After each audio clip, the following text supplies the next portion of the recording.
with the. I want to certify that we do have a quorum. We have one member who's dialed in, who's live.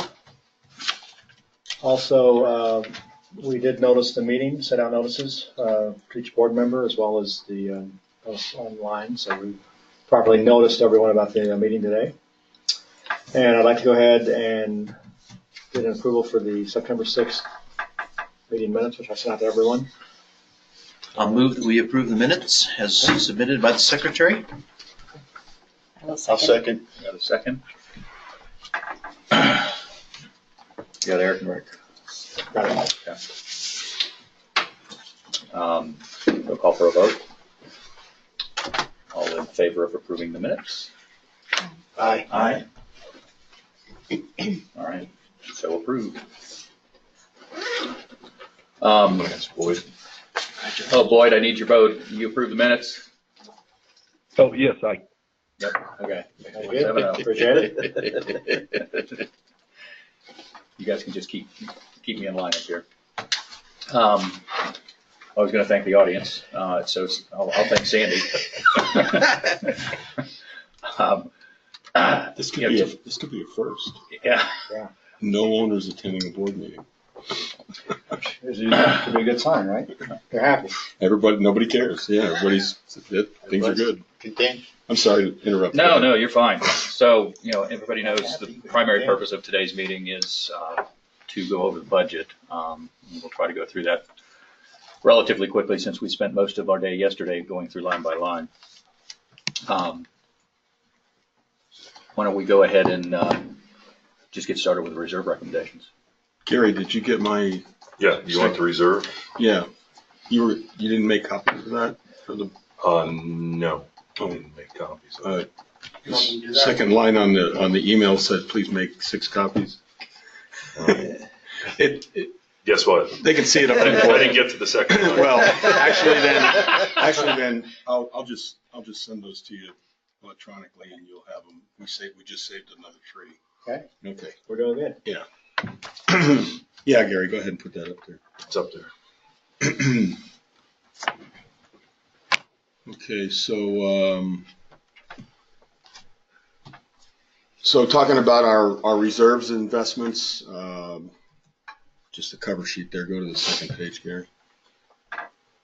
So as of the end of last month, we currently have a permanent reserve fund of $767,042.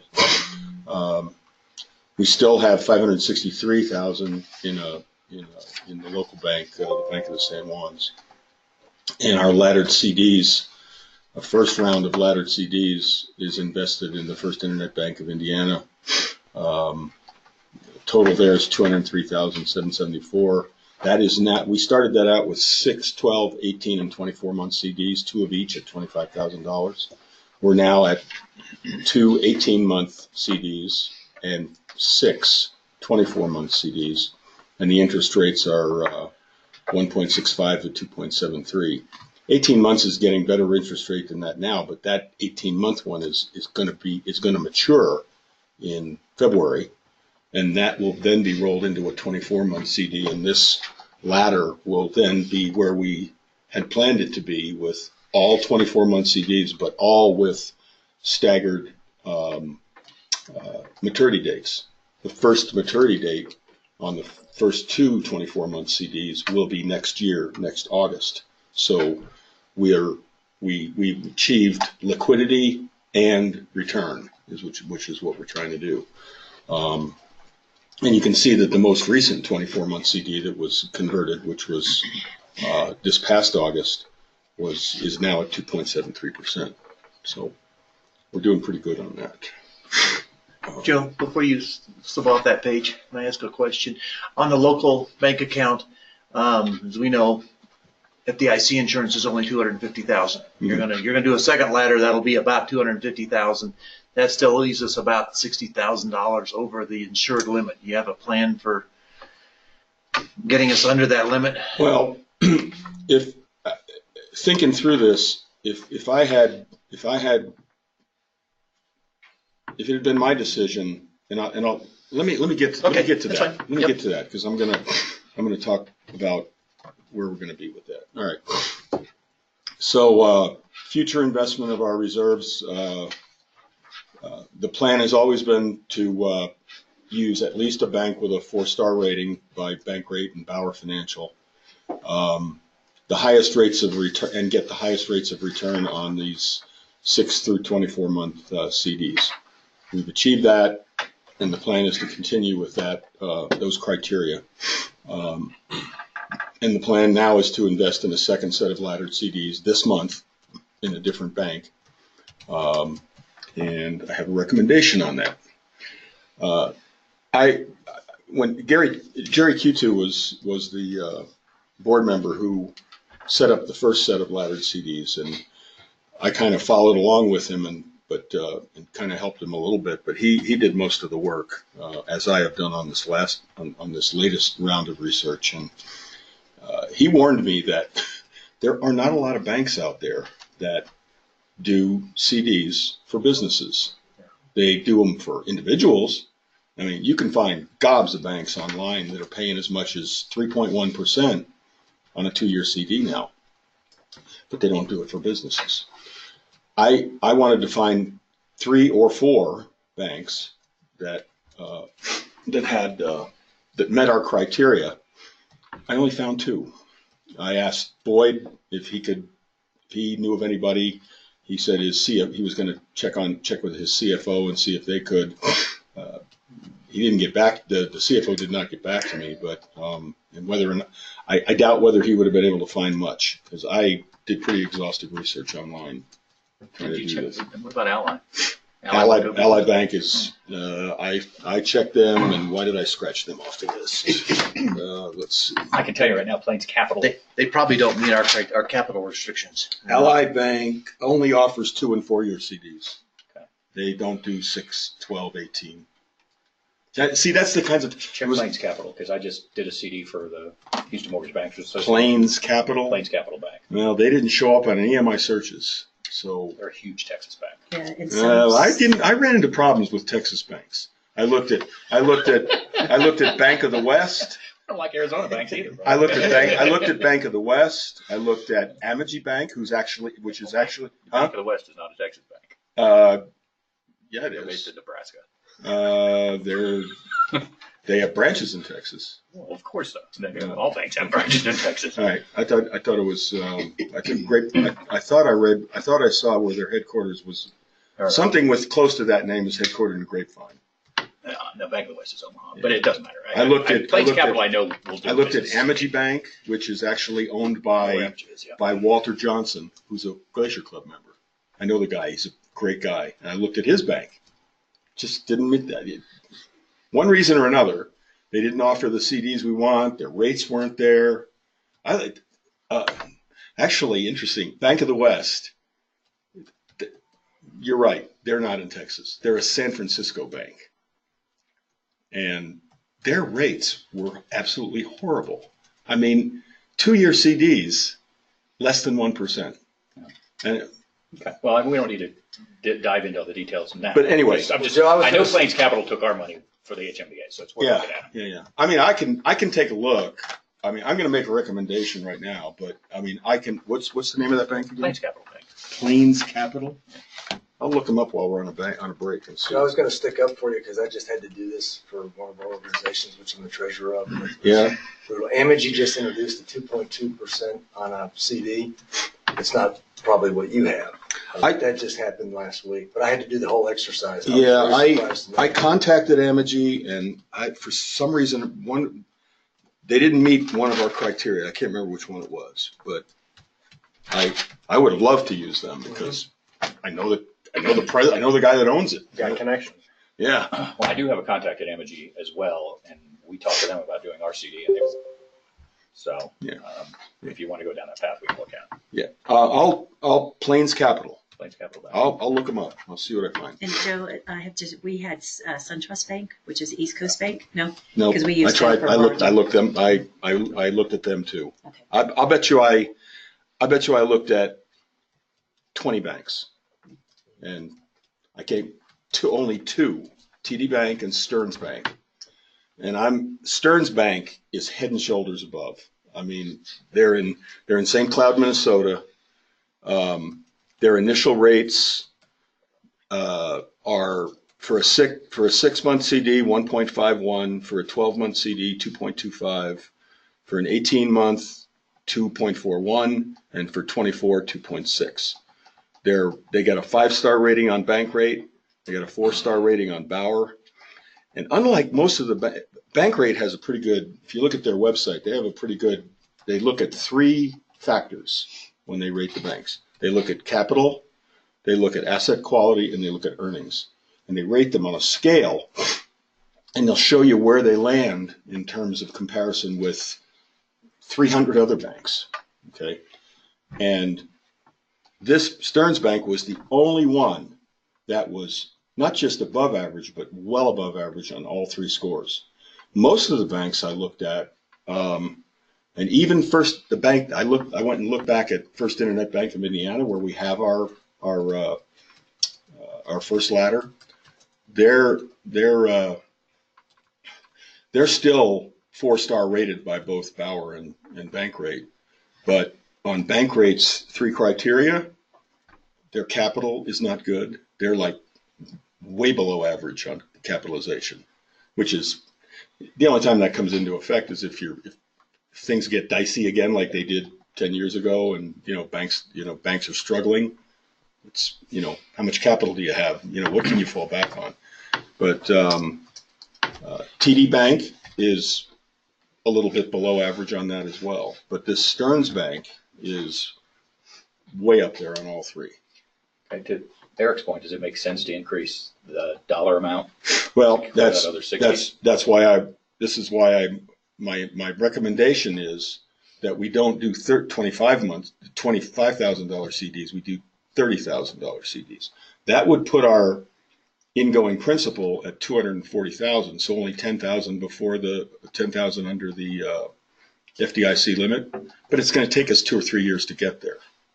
Okay. So, and then to answer Eric's question, I would like to also recommend that we look into, and I haven't done the research on this. Right now, there's a lot of banks out there that are doing just passbook savings accounts. Not a CD, just a money market savings accounts that are approaching 2%, 1.6, 1.7, 1.8. American Express Bank is doing that. There's a number of them. And we're getting nothing from Bank of San Juan's. We're getting 0.05 or something. It's garbage. All it is a place to hold our money. We're not getting anything from it. So I'd like to take a big hunk of what we have in the Bank of San Juan's and put it in one of these banks, and then take the balance of it, close the account at the Bank of San Juan's, and then keep a small savings account at Alpine Bank where the rest of our accounts are. And that would split up all our money and give us I think cover. that makes sense. Yeah, and I would just add one additional thought, Joe, in your process is one time the board favored doing business with local banks who made loans to our owners. Right. If that also fits into your criteria, I would love to reward a bank that makes loans to our members, or with a CD that's also competitive and safe. The person who would know that is Scott and of course Julie Houston. Julie, yeah. She's got a deal going with a couple of local banks doing portfolio loans. Yeah. Rather than The other one you might want to look at locally is Vectra. Vectra's owned by Zions. Zions owns Amegy. First money I ever borrowed in Durango was from Those guys. Centennial Savings, which became Vectra. Yeah. Yeah, I think they all roll up under the Zions flag. So Well, and San Solid Juan bank. rolls up under Glacier. San Juan is not a local. I mean, oh yeah, that's they right. have a local Yeah, flag, yeah. but they're Glacier. They're a big bank too. So So anyway, in order to do the first step, which is invest this next ladder in Stearns Bank, I need somebody on the board to make a motion to do this, and it needs to be memorialized in the minutes, and then I'll need a copy of the draft of those minutes to submit our application. Okay. So, Have you provided some language that you think is appropriate? no, but I mean. I'll make that motion, Shouldn't be but- hard to, Okay. shouldn't be hard to formulate it. Right. I would suggest that the board motion, second, and vote to invest a ladder of CDs, as you see it up there, $240,000 in 8 CDs, 6, 12, 18, and 24 month instruments at $30,000 each in Stearns Bank, St. Cloud, Minnesota.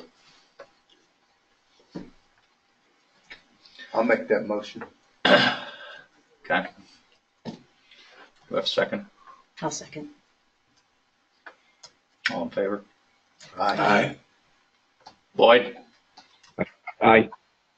All right then. So moved. 7-0. Scott, there's 2 other people on it. So we have two owners online. Yeah, who's on? Who's Bob online? Riedenbach and Jan Young. Okay. Welcome, guys. We just, for those of you on the phone, we just went through the reserve investments. So hopefully you heard that. And approved moving $240,000 into 8 CDs with varying terms. Next item we got to cover is rules and regs. Ron, you want to? Yeah, we've had a busy couple of months on rules and regulations, and just give you kind of a quick update. We've had several complaints from the lodge on noise issues, and hopefully I think got that pretty much resolved, that it was getting to a point of heated discussions with those people involved, I think, and certainly hats off to Gary, who was there to put the fire out each time we had a problem, but I'm not aware of any further problems, are you? No. So it's hopefully been resolved. Then we had a couple also in the lodge on the third floor, who were having some domestic issues. And unfortunately, this was going on late in the night and then early morning. So they were fined on numerous occasions, the owner actually, that they were renting. And it appears they have left the scene of the crime, left the area completely. So as far as we know, they've departed. Left meaning they are no longer tenants? They're no longer tenants. Okay. Somebody is going to be coming to remove whatever belongings they have. This is according to the owner. Okay. So They left and left their stuff behind. They were in a hurry. I think leaving isn't. They went to visit someplace and they've been detained. Oh, okay. That's my understanding. So I thought it sounded nicer. So they just departed. They just left.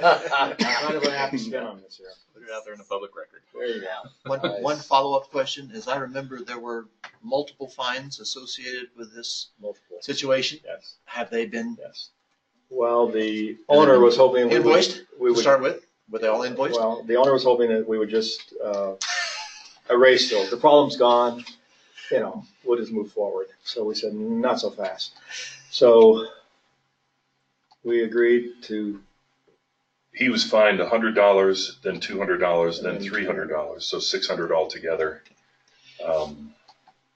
And we talked yesterday about cutting that in half, fining him for the first and second time, but not the third time. Were these tenants? First of all, I don't know how long they were here, but were they screened? And all paperwork submitted through Heather like it's supposed to be. Yes, that's on first thing Background checks and everything. Yeah. And Heather, we checked with her. It's the first thing we did. Because my concern was you get this type of situation going, and I mean, there's all sorts of things that can happen. And besides the issue of people being inconvenienced, you got some safety issues if you got, Saturday night at the fights going on next door. So, but yes, they followed the owner followed the proper policy, procedures, and whatnot. So the As far as I background was know. done. So, and they were okay. They were clean. So he was requesting an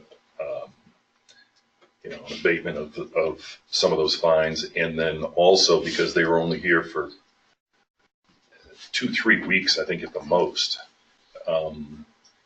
because of the way we bill, he's been billed for long-term renter fees. He's asking that those be taken off his account. He's not planning on renting it again? When, Well, and did he not keep the security deposit? I Did don't he know. even, Take well, it out of did he the even loan. did he even get a security? Well, that's deposit? our, that's We don't know his what, we problem. don't know what the So terms let- of the lease are. Make sure I'm clear on that. The long-term rental fees only apply if they're in there for 30 days. And Well, you report it to Heather on the assumption you intend to sign a lease for more than 60 days. Right, Right. but if they were only in there 3 weeks, I'm inclined to not lose a lot of sleep over $30. It's $45. Well, he was probably billed That for, was 30. was he only billed for 30 days, for 1 month, or was he? I don't know what he was. It's usually billed, it's usually billed 3 months in advance. 3 months in advance For a quarter, when- yeah. on a quarterly bill. Right. Yeah. So I don't know how much he's been billed. When Elisa gets back in town, we can ask her. the other concern we had was that they were, $45 a month. according to the owner, they were hoping to become full-time residents and were looking I at pay that, shouldn't I? possibly buying that unit. So I anyway, don't pay attention. they've left, and hopefully we've got the problem resolved, and we'll follow up on the fines and make sure those are invoiced. Are you looking for any input from the board on that? Sure, yeah. I mean, my only thought, frankly, I'm not very sympathetic to that argument, but as I remember, Gary, you kind of came to the conclusion this guy's internet or email account was inactive or not being used. So he wasn't ignoring us. He just didn't know that this situation Right. existed. And on that basis, I would be willing to grant him some leniency. I mean, that's why we thought we'd wait. Yeah, he had an email address that was outdated. Yeah. So, Then we're back to our other two favorite complaints, dogs not being leashed and then dogs barking. Hey, before you move on, Sure. the noise problem we had with the naturalist healer, whatever the thing was, is that resolved itself? That's been resolved. That has been As resolved. far as I know, I've heard nothing more from I haven't heard either anything party. either. Okay. And they have my email address, I can assure you that. They what? They have my email address, so I can assure you, yes, I've not heard a word from them. Or a chant. That delete button. Anyway, so that's good news. So again, dogs not leashed, dogs barking, those continue to be two ongoing problems, and we'll continue to work with people on that. And, I think if we can, just remind people to review the rules, regulations. I know it's not exciting reading material. It's not something you want to spend a weekend doing, but I think a lot of people still just aren't aware of what our rules and regulations are. And like we talked before, we have a community setting here, so it's not like I'm out on my ranch and have 50 acres and can do what I want and, be as loud as I want. So I think a lot of times people don't realize that, yes, we are a community, and certainly we want to have a good neighbor policy in effect. That's it for rules and regulations. Okay, do we need to take any action as it relates to, I mean, I'm in agreement that we give the guy the break, but do we need to, we don't have to have a motion or anything for that, correct? I think we're okay. It's an administrative decision. Yeah. Right. Okay. The girl from Oklahoma, what's ever happened with her unit? I asked Gary the same thing. I have not heard anything from anybody there, either her family or the trustee of the estate, who I've got to get in touch with because there's like 3 pieces of mail that have been sitting here. Have they cleared everything out of it, or? No, the mother and father came with a friend, and I thought they were going to clear a whole bunch of stuff out. I had to go up there to take a router and modem out of the unit, and there's still a ton of stuff in there, a lot of stuff. But they're paying, I mean, they're up to date on bills and. Who is it? 202. I have no idea if they're up to date on bills. I don't see bills. I don't see statements or anything like that. But nobody's contacted me about anything, so I So do we ever know the outcome of what happened with her? No. haven't heard. But I'll ask the trustee. I assume that they have 202 is information. current. The trustee was somebody here local, right? No, There was some, They're all. also Oklahoma. oh, okay. Yeah, it's a friend of hers from Oklahoma. I knew it was a friend, yeah. So they are up to date. Okay. Yeah, they're current. Okay. They're not on the accounts receivable list, which means they don't owe us any If money. you're a Texas fan. And there's, are we done with that? Yeah, I think so. There is one other rules and regs item. We occasionally get issues of marijuana smoke in certain areas in the lodge, that it's a recurring thing when certain people show up. So we're pretty sure we know who it is, and they've been told and they've been warned, and they haven't been here for a while, so we'll see what happens when they show up again. I could smell it when I came in the door yesterday. This is Colorado, you know. I know. I struggle with that one because it's illegal. I mean, Yeah. we let people smoke in their units. You can't stop them. Well, and what do you do with medical marijuana?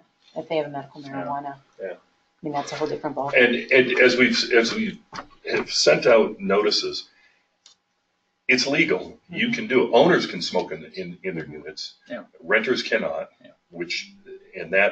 Unless the owner designates that it's a smoking unit. I know all our short-term rentals are not smoking, but you could have a long-term renter who can smoke if the owner lets him smoke in the unit. I'm not sure if that's how the rules and regs read.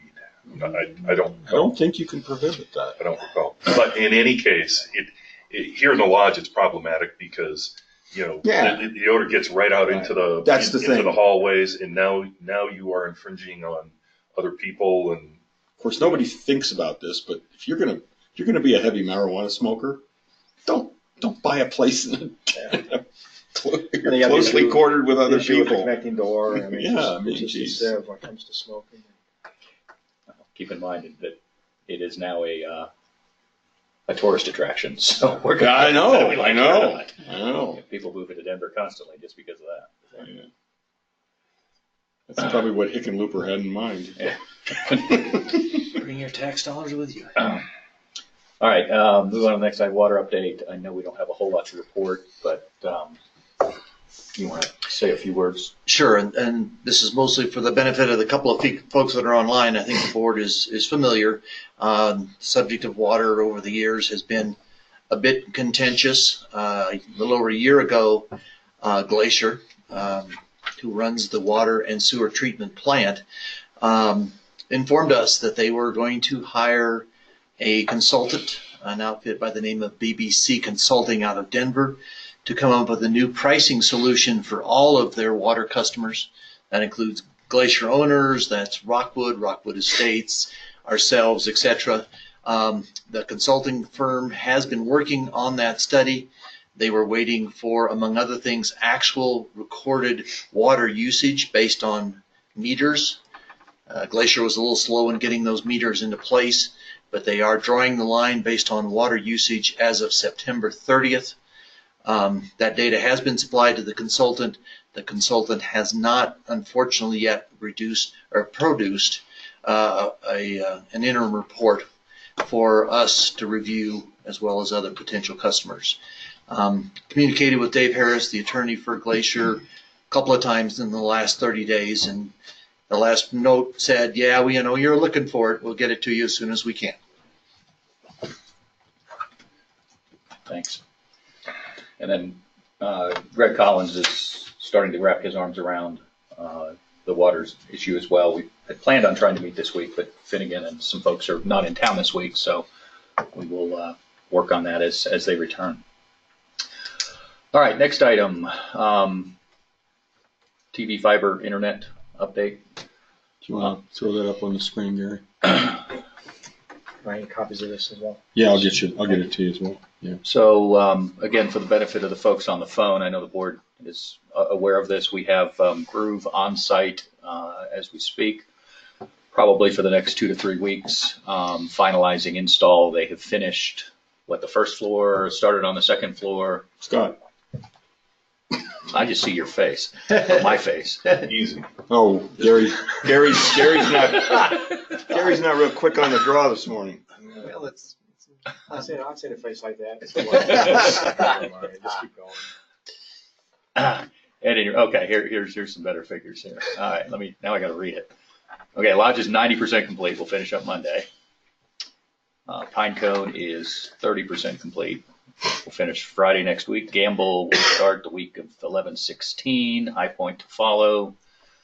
Hopefully finishing before Thanksgiving. everybody that ordered DVRs, those are here now. And I guess they're being installed as they.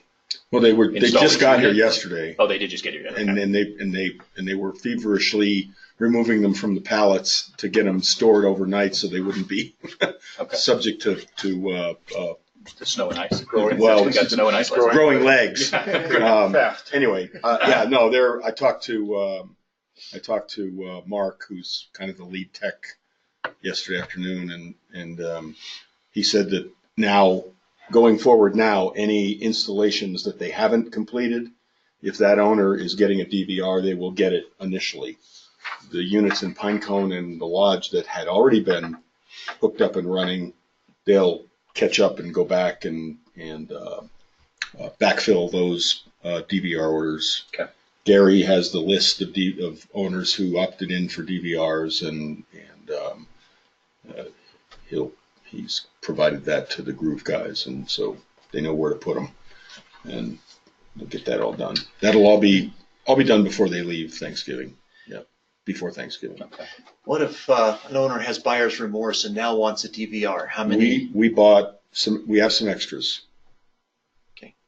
But once we get to the magic number, then there's a higher price. Yep, It's like $300, I think. 200. 200. 200 plus shipping. Got it. Yep. Okay. And then there might be a I don't know, I guess Cody should probably, this is probably one of the things he should get trained on is how to Integrated. change out one and make the phone. What I understand is when you put the DVR in, it's just change it. He said it's a different power cord. So it switches, you switch out the power cord, you make the coax and HDMI connections, and then it's a phone call to DirecTV and give them the code on the back of the DVR and say please activate this, and then it's off and running. So that's probably something Cody should. Yeah, we'll make sure he knows. Yeah. Do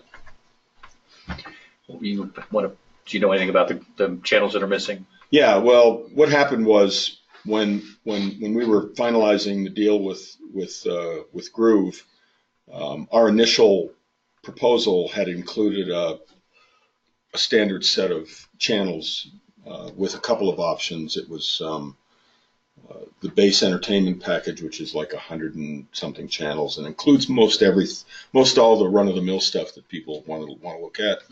What was missing from that was the golf channel, the weather channel, a couple of the sports channels that a lot of people like. So, and also included initially was HBO Cinemax and the the Albuquerque locals, which is what we still are stuck with. Sorry. I'm so sick of the dog with the weatherman with the dog. I'm ready to go take his dog away. I live in Arizona halftime and Colorado halftime, and I got to sit and listen to New Mexico politics. You're up to date on what's going on, just in case you wanted to know. Anyway, NFL Sunday Ticket. Sunday Ticket and the locals. Oh, we don't have Sunday Ticket? Yeah, we do. Oh, we do. Okay, we do. I'm sorry. Yeah, we do. But not yet. No, that's there. It is there. It should be, because that was there initially. So when these boxes were programmed, or when they were set up at DirecTV, I get it that they're not programmed actually. It's just DirecTV has to enable the channels. So this is a function that so initially, because the quote in the contract that we had going all the way back to last year included the entertainment base package, NFL Sunday Ticket, HBO Cinemax, and the locals.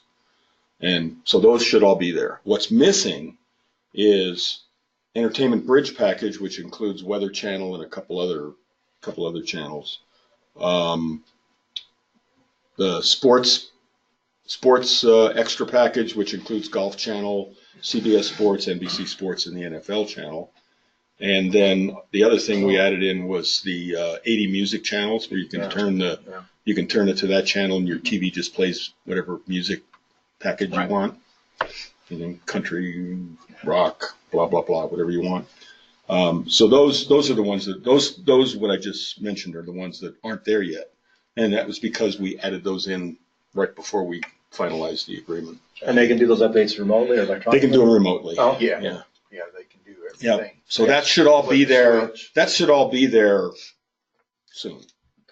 Joe, for those owners who are getting a DVR, are those the ones that are missing right now? Are they in the DVR? Is it a DVR program for those? Do you have any I idea? don't know. I'm just wondering if this is an issue of the equipment itself not having all the programs programmed in there. No. And, the All DVR. it is, DirecTV has control. They can, you don't program the box. Yeah. The box can do it all.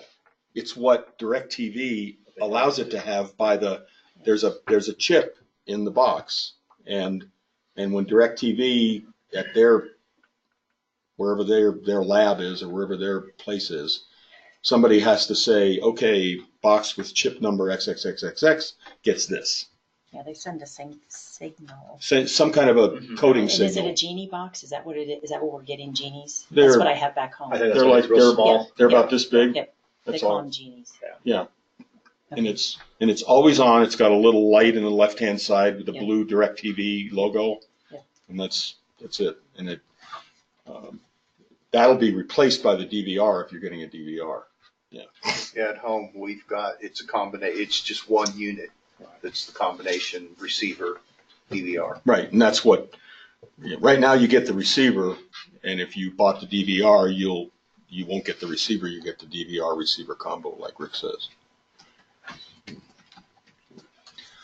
All right. Anything else you've got on TV? No. One thing we do need to talk about is we need to get the cancellation letter. That's what I was going to suggest. I think that needs to go to Glacier Monday. Yeah, so are we subject to billing for both November and December at this point? from Well, Glacier? Or well, what's our I notification? mean, provision? that's a good question, because we don't have, the MOU's not signed, so we don't know what we're on the hook for. It's going to have to be a mutual agreement between us and Glacier. What I would suggest is that we write the notice letter, let them know what we're doing, and I Make would it effective 12/1. make it effective 12/1. Yeah. And, if Glacier wants to be, I haven't heard from Groove yet when they plan to start billing us, but I don't know. I don't know what they're going to say. We always said, it was always in our contract that they would start billing us when everything was final, when everything was installed. So if that's Thanksgiving, they could bill us, they could do a prorated billing to the end of November, and then we'd have a double up with Glacier. We can absorb that. It's not that much. I just don't want to get a full month-to-month overlap. Yeah. They actually sent a bill last week. Yeah. Zero. Oh, really? Yeah, not the one that you're thinking of, the Yeah. $300,000. There was No, they sent a bill, but it's a $0 amount. Okay. So their Well, infrastructure. We're in their system. We're in the system. We yeah. just don't have any active billings Right. yet. So we'll see how that. As soon as you get something from them, let me know. So for the cancellation letter, I can just draft that. I don't need to go, we don't need to go through Ken to cancel that. No. Right? So, and it needs to go, I would assume we would want to send it to Finnegan. Finnegan. anyways. Yeah. And the day we'll use is 12/1? Huh? The day we're going to use is 12/1? For Well, yeah, we need to keep for that the around a effective little bit. date? Yeah. Yeah, I think 12/1 is a good date. I kind of read it as 30 days notice, so we Well, can do either way. You know what? Let's Yeah. go back and reread that before we put it in minutes. Well, that's what it's in the MOU, Yes, but the MOU is not effective. I understand it's not legally binding. So but I that would was the suggest- intent I just think of we both get it out parties. there and then we can hash it out. I mean, if they come back and say we want 30 days, fine. But I think from the, Prorate a couple of days into December, and Just we'll pay it. let me know what day we're using. Joe touched on this, but didn't quite address it. From an owner standpoint, there will be no additional charge. There will be no rebate associated with TV for the end of this quarter, No, period. You paid for it and we're done. It's no. done. We'll Billing bill standpoint. owners for November. Glacier, starting December 1, we'll bill them for DirecTV. Okay. It'll just to keep it clean. Okay. There'll be a little. The HOA will have to absorb a little difference there, but Okay, you can do that. Okay. I thought maybe we just stay on the Glacier billing through the end of the year, since it's only a few bucks difference. But A few bucks difference. It's a lot different. 20 bucks, 25 bucks? If you look at what they charge us for TV, what the published rate for TV was, it was $80 a month, $79.99. Our monthly rate with DirecTV is $30. But there's an unresolved internet surcharge in there. I'm just Again, the MOU isn't I- cemented well, I yet. We get it out the door Yeah. now. We say 12/1 and we continue to work towards the MOU. I guess I'm just thinking it'd be closer to a wash if we just started for the new rates on January the 1st, but I guess the board can do whatever we want to do. Yeah, I mean, we've got so many other discussions going on with them. I think we just throw it out there and that'll be part of those discussions. No, I meant just for billing our owners. Do we want to bill them we want to let the December invoice be at the November rate? Or do we want to set a new lower rate for December? Because we know what TV is now going to cost us, but we don't know what internet's going to cost us in December. So There is an unknown there. Maybe we wait and see what the response is from Glacier. I mean, the fact of the matter is, December's already been billed. that's what I'm saying. I think it's done. I don't know why. It's already been billed. Right. Yeah. So maybe what Eric says makes sense. Maybe we just turn the switch on January 1st. Okay. All right. So do the termination effective. No. No. Do with the Glacier, term- do the termination effective Well, as soon as they'll do it. Right. As soon as they'll do it. Okay. If it's December 1st, fine. If they want to make it 30 days, which will be December 6th or something like that, that's fine too. Right. All right. Let's switch gears to the internet. Do you want me to do this? If you go ahead. Yeah. So we're going to continue to be on Glacier's internet system for the next several months, likely well into next summer. Glacier has told us verbally, and it should probably become part of this MOU that we're working on, that they want to cut off internet in August of 2019. Now, totally off the record, we've had conversations with lower level people over at Glacier who are in the know. You're being recorded, Joe. That's why I'm not mentioning his name. That even if we got past August of next year, they probably wouldn't cut us off. Okay. Yeah. So.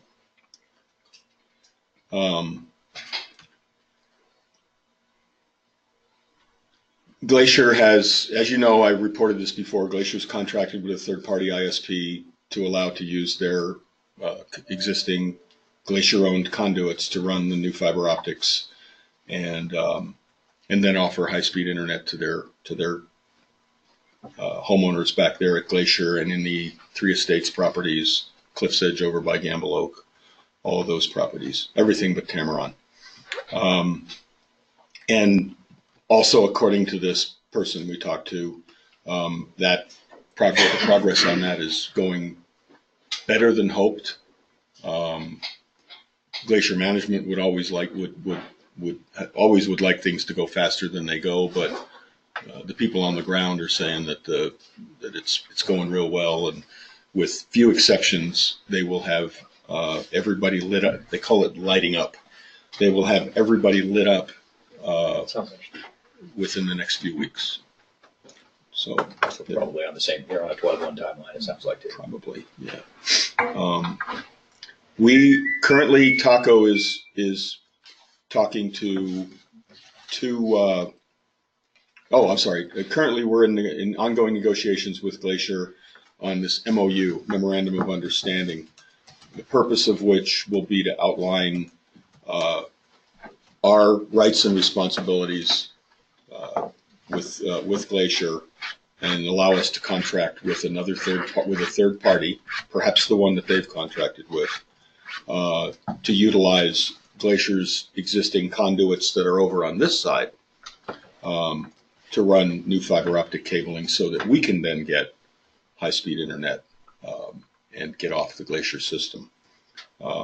We are, to that end, while we were working on the MOU with Glacier, we're also talking to a couple of third-party ISPs.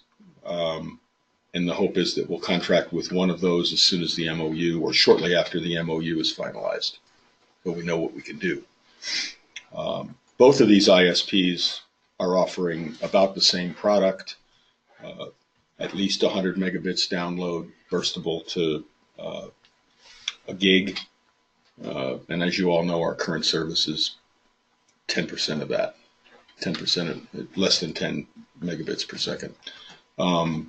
This person we talked to yesterday allowed that what owners who are now lit up back there are seeing is, what do you say, 400 to 500? 400 to 500 megabits per second download. Wow. Smoking speed.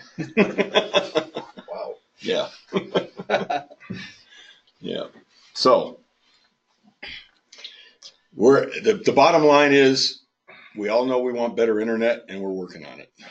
And we hope to be there sometime next year. So I think we need to have a motion to allow us to move forward with, assuming we get the MOU done, with a contract with one of the two ISPs that we're talking to. So, Eric, you want to make that motion? Yeah, I would like to, as the next step in this discussion, I'm going to make a motion. We get a second, then we can discuss the motion.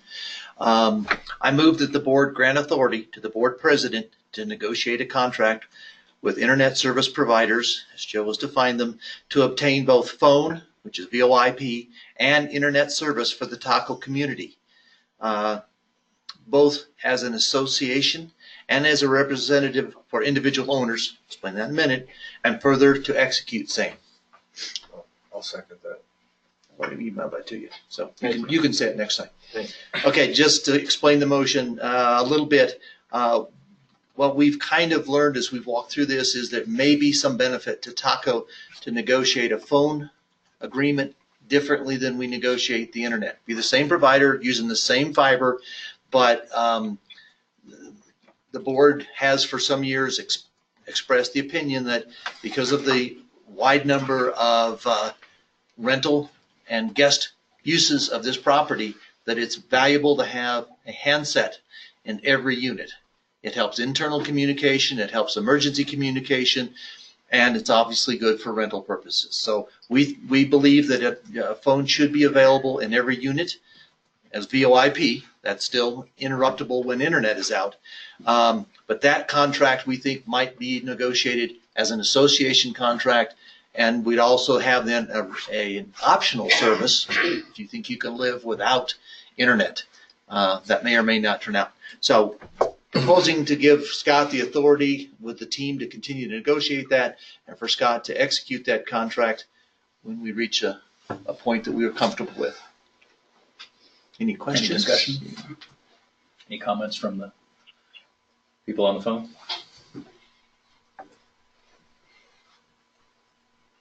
I would say this is the same authority the board gave Scott for the DirecTV contract last meeting, so nothing revolutionary here. Well, if we don't, so we don't have any comments, then I think we need Actually, to. we need a second, I think. We did second here. Yeah. So you got the, If not, I get on the recording, because we're recording on this. So, Ron, Did you- Eric's got the sorry, motion. excuse me. Eric's got the motion. Right, Greg I has the got second. that, You I got that. Got saying yes. Okay, so I'll call for a vote. All in favor? Aye. Aye. Okay, 7-0. Motion moved. Any discussion from the audience? All right.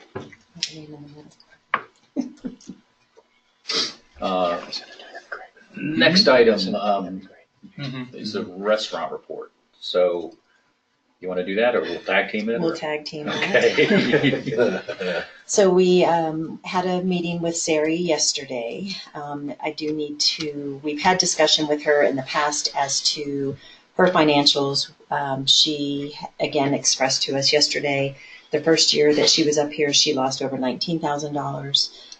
Into this second year, up through October, she's lost over $10,000. So she continues to lose. She expressed that she is not able to pay the utilities. that she's got nothing there to pay the utilities, that she's in the rears. She is in agreement that she wants to make this restaurant work.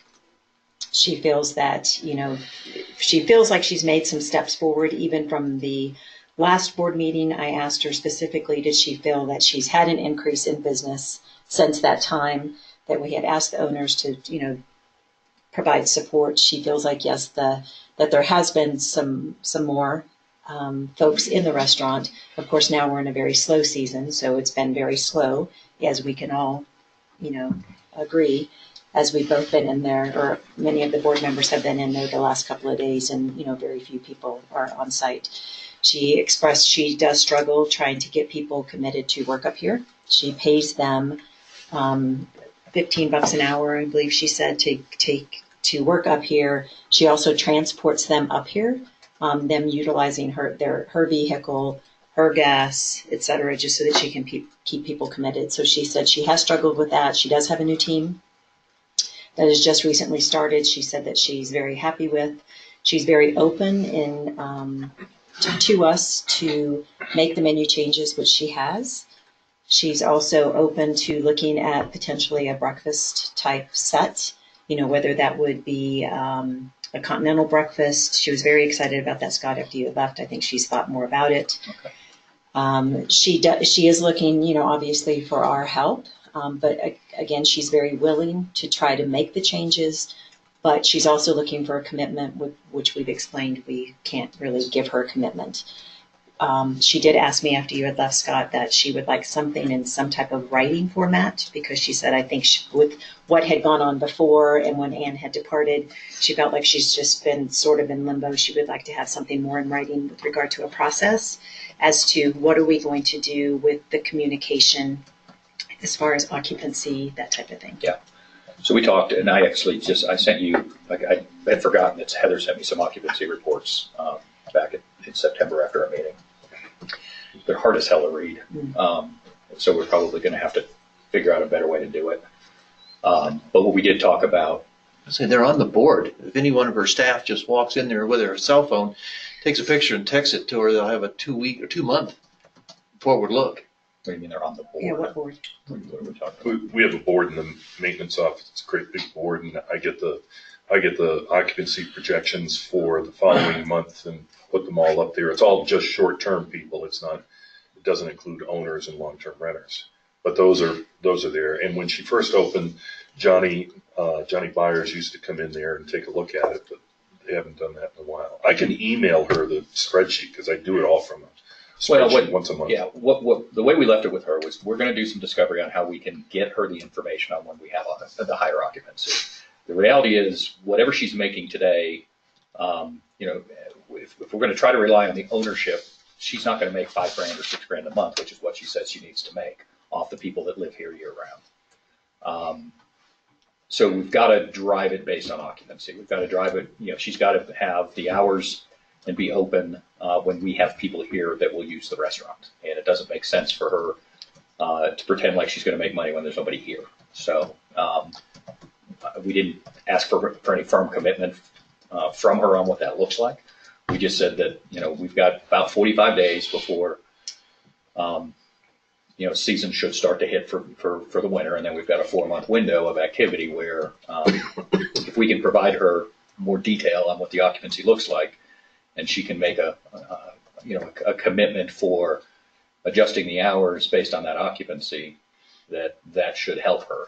She also brought up, I guess she felt like she was getting pushback from her doing special events there.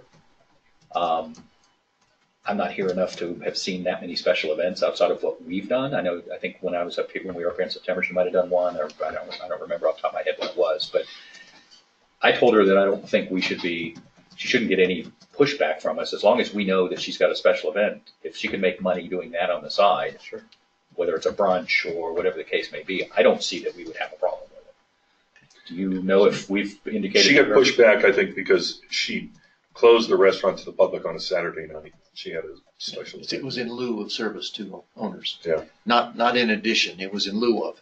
Well, and I think we just again we need to talk through that process with her. if we put in my opinion, if we have a 2-week notice that she wants to have a special event, and we can let the ownership know that, hey, this is rented out for the public, then they can make alternative plans in advance and know about it, and they'll go Friday and not, because they know it won't be open Saturday. Or they go to the mine shaft. But, Yeah. or they go to the mine shaft. But we obviously have to communicate that to the ownership and anybody that's here. Yeah. And then there needs to be signage in the lobby. The other thing we talked about, and we need to get with Heather on this, on exactly what she does, but Gary said we have menus in the units, but the menus are been there for a year and a half. They haven't been updated. So we've got to make a concerted effort to make sure that we have updated menus. She gave us these cards that I guess she had printed recently. You've already seen it. You've seen it. No, you've seen it. You're a day late. Yeah. They lay $1 short. And for those of you on the phone, basically she's had these cards Whoa, that whoa. advertise her new location and say free beer or a glass of house wine at her new location or at the Yellow Care Bistro at Tamron. So I'm going to give I'll give these to Heather. She is open to doing or discussing some level of discount or something. But she was very clear on the fact that, hey, I can't, when I'm not making money now, it's hard for me to discount. So, Question. Yeah.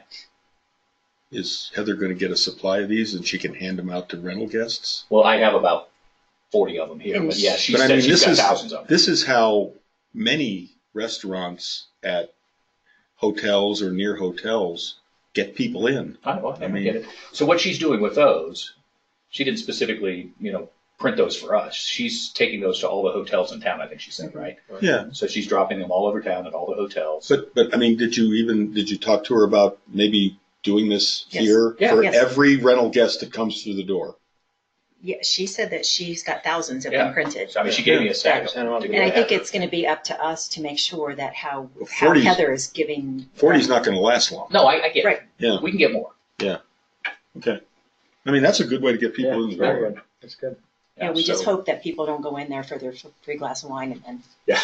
go out. See ya. Well, and I suggested that she Somewhere. consider printing them, with an entree or Sure. something Well, like that. I mean, I've seen this many times, and usually most people, sure, you're going to get the jerk who's going to go in there and say, give me my free glass of beer. They'll at and least I'll- have a second. And then I'm gone. They're They're going to buy something else. Yeah. Yeah. And she said the same thing. Yeah. She said we find that most people will buy something else. So, Yeah. I mean, again, you spent more time with her after I left. I very much believe she wants to make it work. I think, what I told her is that we have to make more of a concerted effort. Gary has busted his ass. And as I told you last night, she was very, very clear that you and Mark are her best customers. Yeah. Keep up the good work. Here, you want a card? I'll get more of these if you need someone. But that we would work with her. And we did talk about, you mentioned the breakfast. I asked her, I said, very clearly, I said, you're a caterer. If we decide to come up with a menu or something where people could send in an order in advance and have box lunches or have breakfast delivered, would you be open to that? And she said that she would. It's something we might be able to offer for ski season. If people wanted to, take sandwiches or something up on the mountain, she did indicate she'd have to have minimums, which would have to solve for.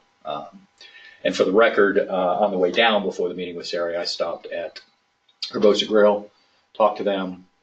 I talked to the kitchen manager, who I don't know is empowered to commit, but he said that they would be interested in doing something similar for breakfast orders.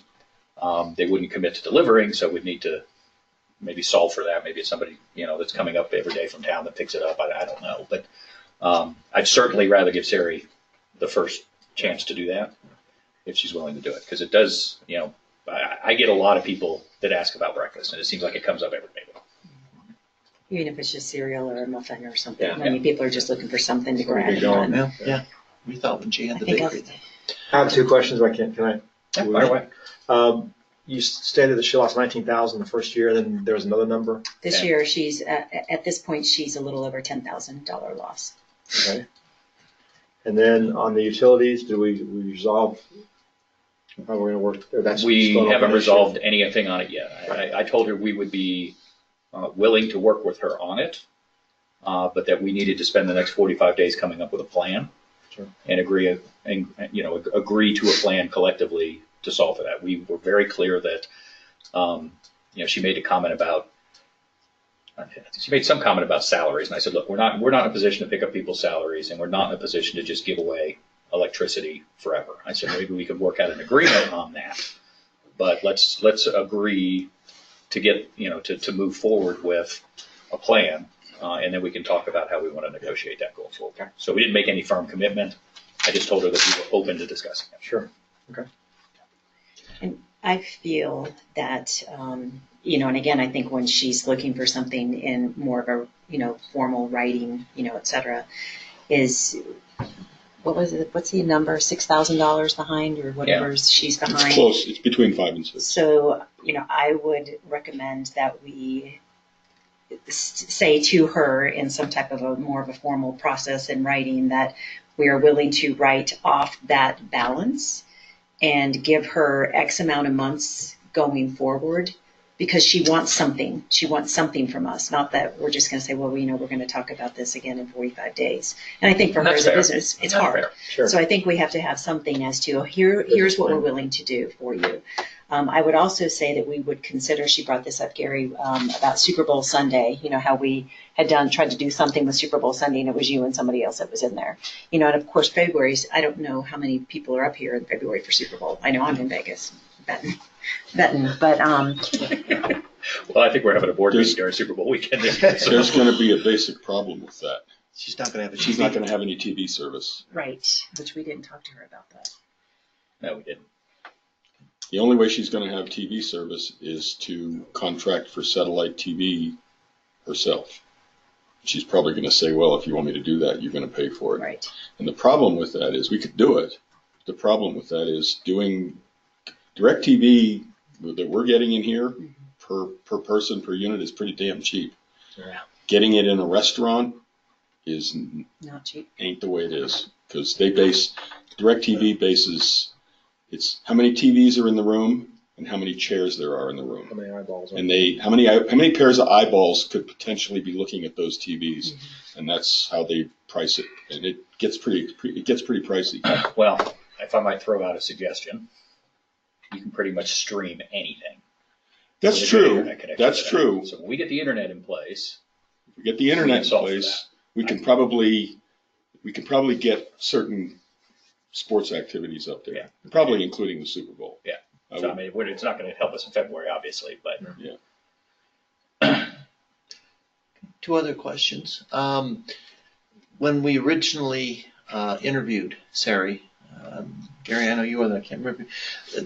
She told us at that point that she had a great following, particularly in the north part of this community, and that she expected 25 or 35% of the business to come from people who had no association with this. And that was one of the reasons we really liked her, is that it wasn't going to be totally dependent on us. we discussed that. Okay, what's her? You asked her, how many people did she feel that followed her from that area? And she said she didn't know. She didn't have that number. I think I know. I'm afraid I It's know. pretty close to zero. Yeah. Yeah. If there were some initial following, and there may have been, I think because of the inconsistent service and the inconsistent hours, it's dwindled to almost nothing. Now, whether there's something she can do, but I think part of your message back to her is that, we're willing to do our part, but it's not 100% our. And we talked to her about that. Good. She was very, very open and said, look, she can't even put marketing dollars into this, to talking about this. And I said, we're not asking you to put specific marketing dollars into this. What we're asking you to do is when you market your catering business and your restaurant in town, that you're marketing all of your properties consistently. She's paid for ads, she said, in Some magazine. some Dalton publication. I don't know what it was. And she I said she think didn't see she's a in the lift. Telegraph. Yeah, I think that was it. She said she hadn't seen any lift. I think she said she spent $275 or something. She had a 30-second, and I may have brought it up last time, she had a 30-second radio commercial talking about her new building And, you know, my wife and I thought she could have given 5 seconds at the end and said, and also visit our location in the Tamaron Lodge. Yeah. Didn't even mention us. Yeah, well, I tap danced around the fact that she didn't mention it in the article that she did either, but we were trying to not be hard on her. No, We you know, wanted it to and be a positive meeting. So. just another comment, you know, from my experience from last night, you know, I got a hamburger, French fries, and 1 beer, and with 20% tip, it was $30. You know, you get a family of 4 in. That's more expensive than Glacier Club offers on burger night. Yeah, I could get the same thing for $20 over at the Mine Shack. And her response will be that she's using prime beef. They're using Cisco. She's using fresh ingredients. You know, that's going to be her response. I mean, she all but said that yesterday. Yeah. Glacier Club does the same thing. Yeah. I mean, you can go down. You can go to Old Timers downtown and on their burger night on Monday nights, and it's way cheaper than that. You go to Range Fed Beef and buy it cheaper. 8 miles down the road. The second thing I wanted to just mention is James Range. I'm a little $10. exactly. I'm concerned that Yeah. Sari wants to do way too much herself, and the end result is that this location doesn't get the amount of management attention. She hires some good young people, and they come up here, and sometimes they're here a while, sometimes they're here 6 weeks. And then they go get other good jobs. I mean, there was a gal who was here who's ended up at Ken and Sue's, and she's doing well down there. But because she isn't able, for whatever reason, to devote enough attention to this site, I think it ends up being very inconsistent service and very inconsistent product. Right, which I can understand where she's coming from. So just, you know, when we were there the other night, and even if you looked at how much money you all spent last night, you know, depending on how many servers are there, and you take those tips and you divide them amongst the 4 people that are there. So on the first night that we were there, I mean, they probably got tipped $30 between the 3 of us. Well, there's 4 of them, so they each get $7, $7.25. In addition to their, there was only one server last night. yeah, this is the first night when we were there the first night. But depending on who was there with you last night, you know, I don't know if the cook gets, you know, part of the tips. You know, how does that work? Usually I don't know usually they collect them and then with they. restaurant operations. Yeah, so I mean, I see both sides. You know, from a business side, her struggle as to, you know, people, because obviously they need money to survive, right? And I don't propose that she hire a full-time restaurant manager up here. I don't. She has a gentleman that's managing all 3, which is Jason. He is now? Jason is managing all 3 properties, is what he told us. So which 3 would that be? That's the Mercury? The one here, well, he said 3, so the one here, the one downtown, and then. Must be the one. Probably. Mercury. Yeah, she just mentioned Jason was her GM. Yep. Okay. Yep. So all points well made. We know. I mean, I know this is a broken record discussion to some degree because we've had it multiple times, not just now, but with the restaurant before this. And I think, you know, she said all the right things. She definitely wants to work in that direction. I think we need to spend the next 45 days trying to get as much information as we can and see what she proposes. It sounds like even just having a few hours to think about it, she got some excitement last night. She did. And then, you know, again, going back to, I think we have to give her something going forward as to, we, you know, eliminate the current balance that she has. We'll give her X amount of months. Maybe we work through those 4 months to see, okay, what is this really going to look like? Is this occupancy going to work for her? Because if it doesn't, I mean, I think she's going to say, I can't do this anymore. Yeah, well, and realistically, the winter months, I would think, would be the best opportunity for her. Yep. People don't want to drive after they ski. And if she can figure out how to monetize some breakfast or some lunches or get some other revenue there, by the time we get around to the middle of March, we'll have a good idea what summer looks like. We'll know how many weddings are planned. So there will be some other opportunities there. But my recommendation is that we, you know, go ahead and move forward over the next 45 days and develop that.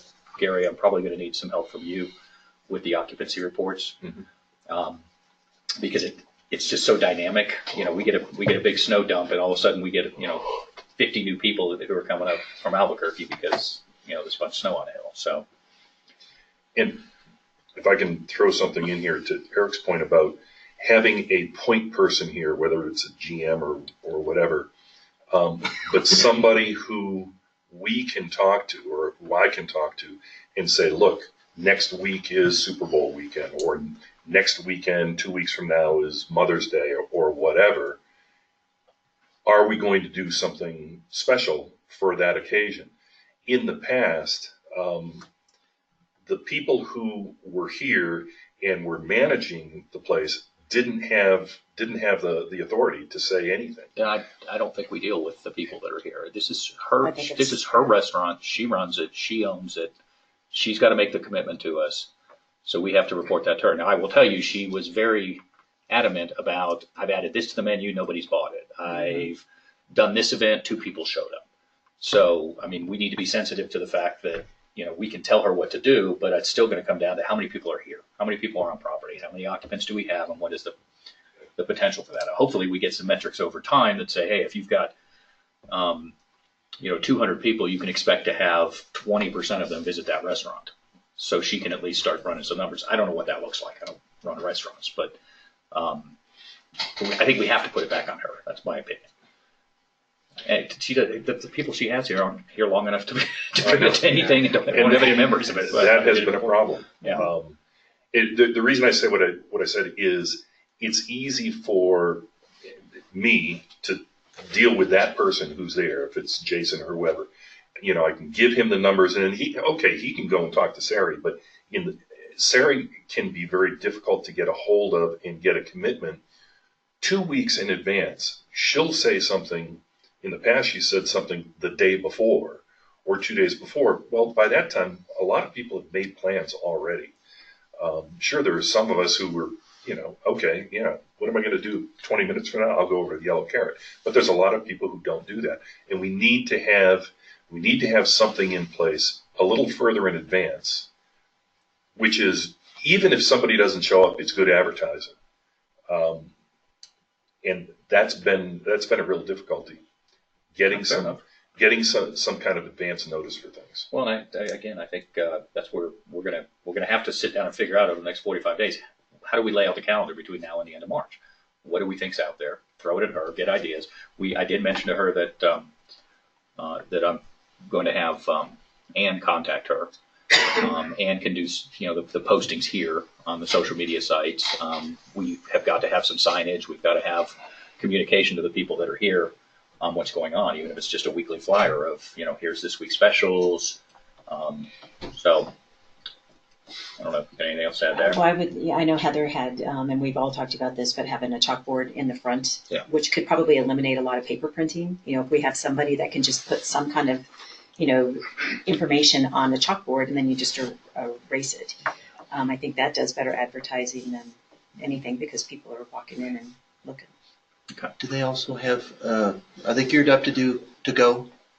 I think for example, the Mine Shaft, I think there's a fair amount of to-go business. But if you have the chalkboard, Right. you can also get this to go. Orders to go. Yeah. I've taken food from there to go. Yeah. So I know they can do it. Yeah. And I know Mark did the other night. He was in there. So if I put in, for notes purposes, that we're going to develop an action plan within 45 days, or we're I going think to, that's fair. is that way to put it? Yeah. Or maybe something where Gary and Jason could have a 5-minute call or something once a week, just to touch bases and, keep the line of communication open. Well, again, if that's her GM and that's what she directs us to do, then that's what we do. But I think at this point, we need to hold her accountable, and she needs to tell us how she wants to manage that. Well, and I understand that, but she's got to be a little flexible. Maybe taking Rick's thought of a little bit further is they have the conversation, and any recommendations or decisions made will be documented with a copy to Sari, so she'll see it within an hour, and so she feels like she's still in control, because I sense that that's very important to her. No, I don't disagree. And she's probably going to point us to Jason anyway. Yeah. I just want to make sure that we have that direction from her, and then She's not, because we don't even know Jason. You don't even know Jason's in charge. Well, we do have Yeah, we we do have 3 o'clock yesterday. Only because we initiated it. Yeah. And I think that, we're gonna have to use our staff, whether it's Gary, whether it's Heather, I mean, we're gonna have to utilize our staff to do that communication because with, I can only do as good as I can, but if I'm on the road and running around and I'm in Minneapolis for a meeting, I mean, I can't pick up the phone, so it's. I think we're gonna have to lever Dan and. Exactly, we've got- and Ann. We're gonna have to lever Dan and Gary to help get that communication done. And, to the extent once we work out this plan, I make sure that we're copied on it. And we'll continue to, try to help where we can. For one other thought, we have had other committees. Every board member doesn't have to do all the heavy lifting. Mhm. If there's an owner here, maybe an owner who lives here, who would like to be involved in this process, Right. that you Well, guys feel Bob- comfortable with. Well, Bob Trevette, of course, has, Now, he's got a little bit different agenda, but Yeah. somebody, I mean, maybe Gary knows somebody who who would uses like the to- places recent, and it's easy. I'm just suggesting it doesn't have to be you. Oh, yeah. Yeah. Well, I'm happy to, communicate. She and I get along great. Just when Joe sent that thing out on Friday, and I'm like, oh God, is she going to respond back to me or not? But she did, thank God. Yeah. I mean, she had it, and I asked her, I said, can you please have this to us by Sunday? She said, yes, I will, and she did. So we do have that, relationship now, which is good. At least she feels like she's got somebody that she can talk with. I think she was very complimentary of you. She was like, oh, he's a great guy, great to work with. So I think we're moving in the right direction. I just hope that she, holds on to those commitments. I just pray that we can get her the business because it's not easy. Okay, I think we beat the hell out of the restaurant. Anything else we need to cover Beat the there? hell out of the restaurant. Okay, so Mr. Tibbetts. Scott, can we back up to the internet, TV and internet real quick? One Oh, more yeah, thing? sure. Something came into my head and I looked. The memorandum, the draft of the MOU that we're working on, notices are supposed to go to Logan Noonan. That's right, it's in there, yeah. Yeah. So that's where the letter needs to go. So I would send it to Logan with a copy to Jim Finnegan. Gotcha, let me make a note of that, so, yeah, you're right. Have we had any communication with Finnegan since the last meet? Have you been in contact We with him? you guys tried to set up a meeting with him, but he's Yeah. out of town. He and I have emailed him a few times and we were supposed to try to meet. Well, I said we were supposed to. I was hoping to meet, but he said was going to be out of town from the 2nd to the 8th. So he will be receiving a punch list from me here shortly. Because what we're going to talk about is all the kind of pending items that you still have out there. You'll see it. And the other thing that I'll cover that later. Okay. Eric, you want to talk about the succession committee? Yes, I have, I guess we'll follow Robert's rules. I have passed out to each of the board members a draft mission statement, and I just realized, Boyd, I have not sent this to you. Hold on a second. While you're doing that, so that everybody kind of understands where we're coming from, when we had our meeting after the elections in September, we had a discussion around coming up with call it a 5-year plan, coming up with a separate committee to start thinking forward on the affairs of the association and how we want to try to run them going forward. So we've called it kind of a succession committee. Eric has agreed to chair it. Actually, John's chairing it, that's right. And that's what this is in reference to. So you can go ahead. Okay. We did, as Scott has just mentioned, we talked about this when we had our initial meeting, setting up committees and appointing officers. John Niebling agreed to serve as chair of the committee. I'm serving on the committee and as the liaison to the board. And we've added a third member, Stacy Lanius. Stacy is an owner in High Point, but has not served in any board capacity. So we thought we'd have a fresh, different perspective as well. And that's the recommended committee membership, a 3-person membership. What I'm doing is bringing a draft mission statement here. The way the board has worked the last couple of years is, the president has the ability to set up a working committee. But it's not an official board committee until the board looks at it, reviews and approves the mission statement. So we're all on board. We have some transparency. So what I've done is give you a draft mission statement. And so I would like to make a motion for discussion purposes that we adopt the draft mission statement. If we can get a second, then we can have further discussion. I'll second. I just have a question. 20 years, is that kind of like a long time? Well, it is in some respects and it isn't in others. If you were to look at, some of the decisions that Dave has made, for example, in the last 2 or 3 years, they're going to be around for 10 or 20 years. I mean, picking out the right elevator company, putting the right company to put a roof on this building. 20 years is not a long time in terms of this organization. That said, that is part of the scope of the committee. And if it's, there's nothing scientific about 20 years. I just don't want people to think we're doing this for 3 years. Right. We're trying to think about how we're going to approach challenges going forward. So let me just read the draft statement for those online. As authorized by the TACO board, this committee will evaluate various organizational concepts, such as the present structure, adopting another leadership structure, or contract with a professional HOA management company, etc. Any options that are available to a Colorado HOA, obviously, and to present a recommendation to the board that will address the community's needs for the next 20 years. And I'll tell you a little bit more about why we did that in just a minute. The second paragraph is further, upon endorsement by the board of a future organizational structure, the committee, with the same or modified membership, will make recommendations to the board to achieve implementation of the endorsed organizational structure. So it's a two-step process. As you know, in historical times, there have been a handful of board members that have devoted 30, 40, 20 hours a week to active participation in the management of this property. It seems to us that that's getting to be a bigger obligation, more hours, and a more complicated obligation. Some of it's Colorado law. What do you do about pets? What do you do about service animals? This stuff is beyond the scope, in some cases, of volunteers. Just be honest about it. Water may be beyond our scope. Hopefully, Greg's going to help us a little bit with that. But the issues are becoming more complicated.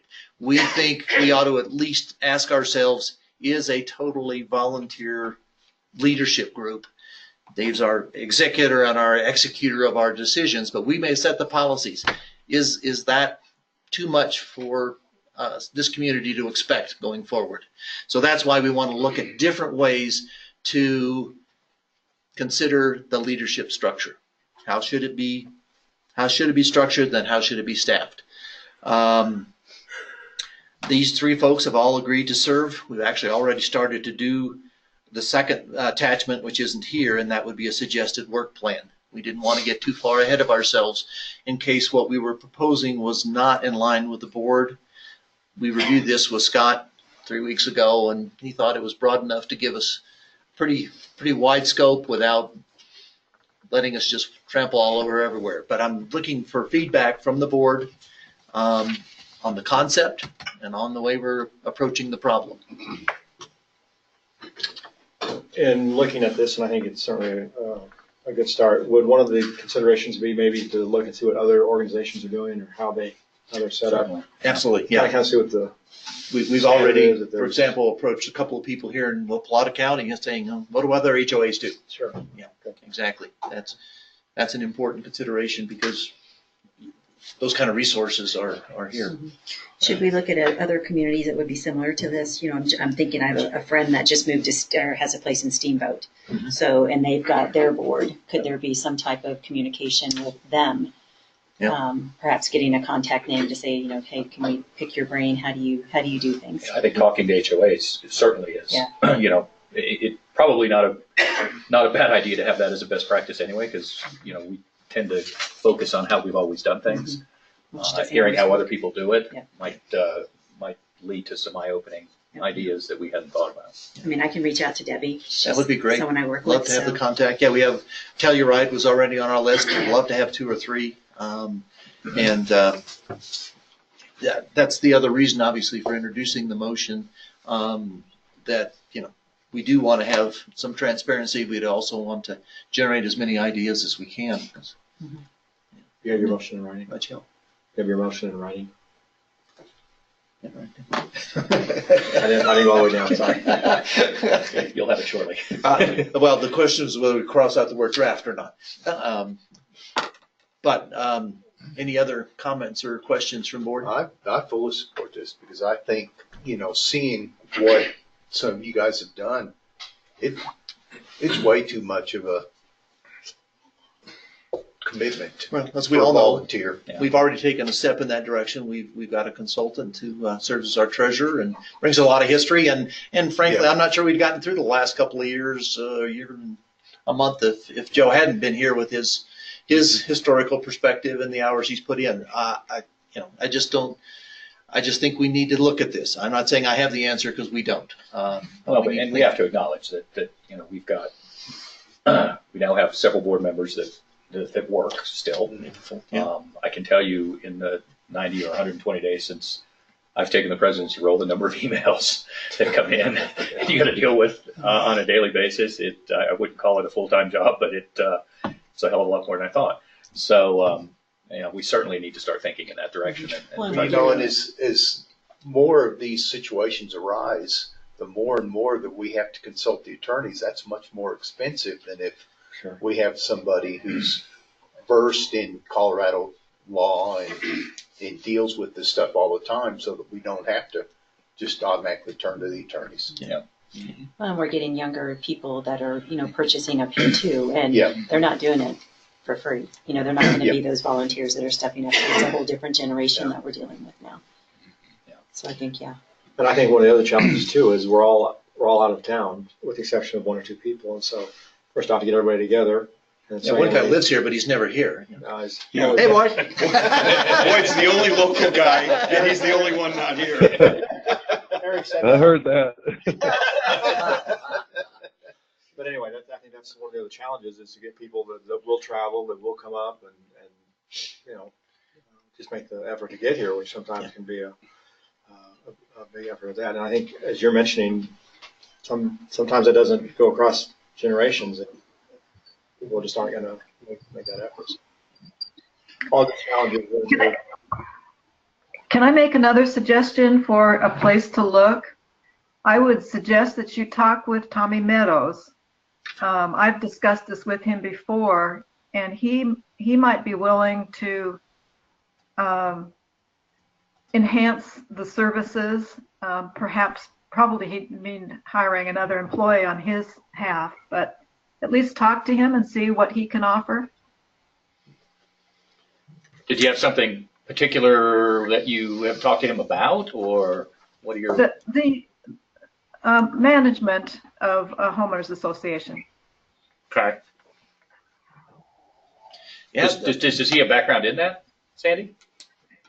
Well, we all have backgrounds in it because we do an awful lot of homeowners association work. Okay. I'm just thinking more from an operational perspective. So, I mean, certainly it makes sense because you guys know as much about us as anybody. Yeah, we have a lot of history also. Yeah. Sandy, are you thinking in terms of something along the lines of how we did it with Mike Bolka years ago? Yes. Yes. Well, we certainly certainly the financial aspect, I would say the full range of financial aspects we could handle easily. We could easily transition the financial things that Joe is doing.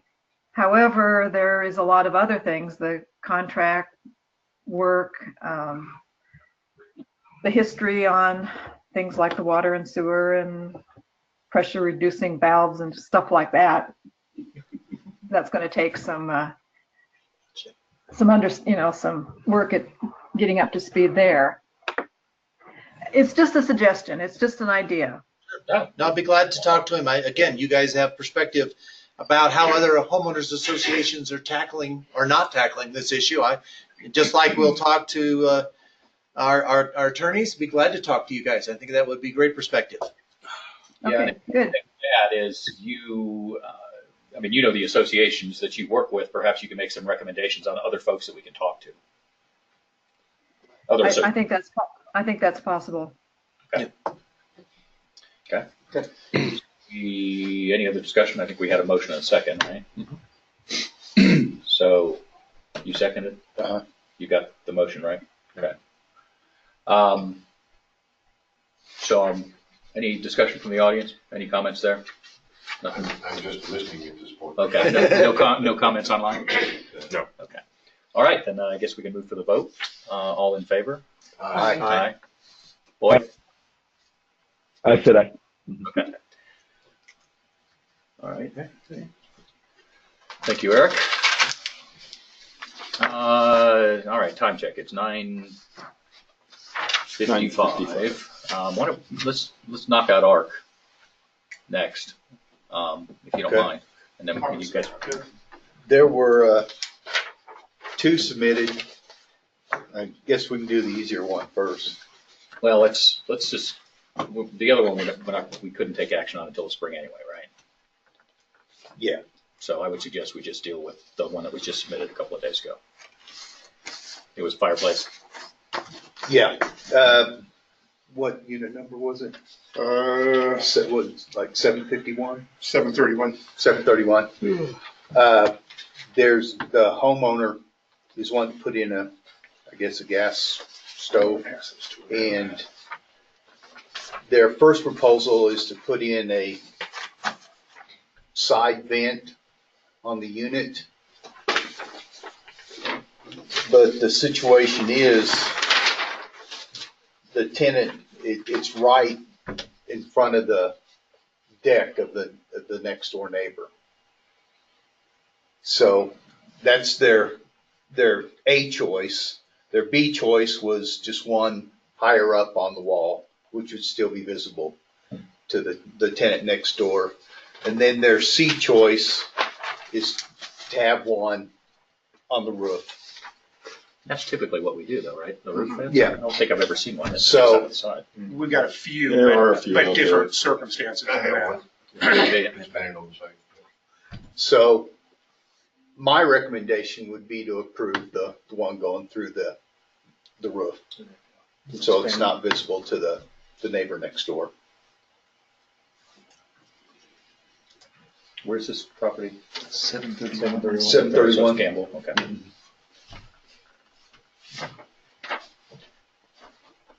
Dave, any comments? I'm with Rick. We discussed it. Besides visibility, the concern with drafts are right with on the wall that deck could get carbon monoxide. We've never approved one that close to another deck. They've always been like Gene has. You He's just an answered the in-unit. question. Mine doesn't view anything. Yeah, I don't, that carbon monoxide thing is a little scary. So I would make a recommendation, make a motion that we approve the installation of the stove with the venting through the ceiling and the roof. All right, second. I'll second that. So Rick and Greg. I have that copy, Rick. Yeah. Uh, I assume this is I'm sorry, Oh, one of our just standard discussion. contractors. Yes. So in this, again, if there's a modification to the roof that this individual has done, if there's problems going forward with the roof, it's their responsibility. Any other discussion? This is a pretty standard request. We've done these many times. So. Yeah. The other one, Well, what I was going to say was, I understand he was hoping to get a yay or nay today.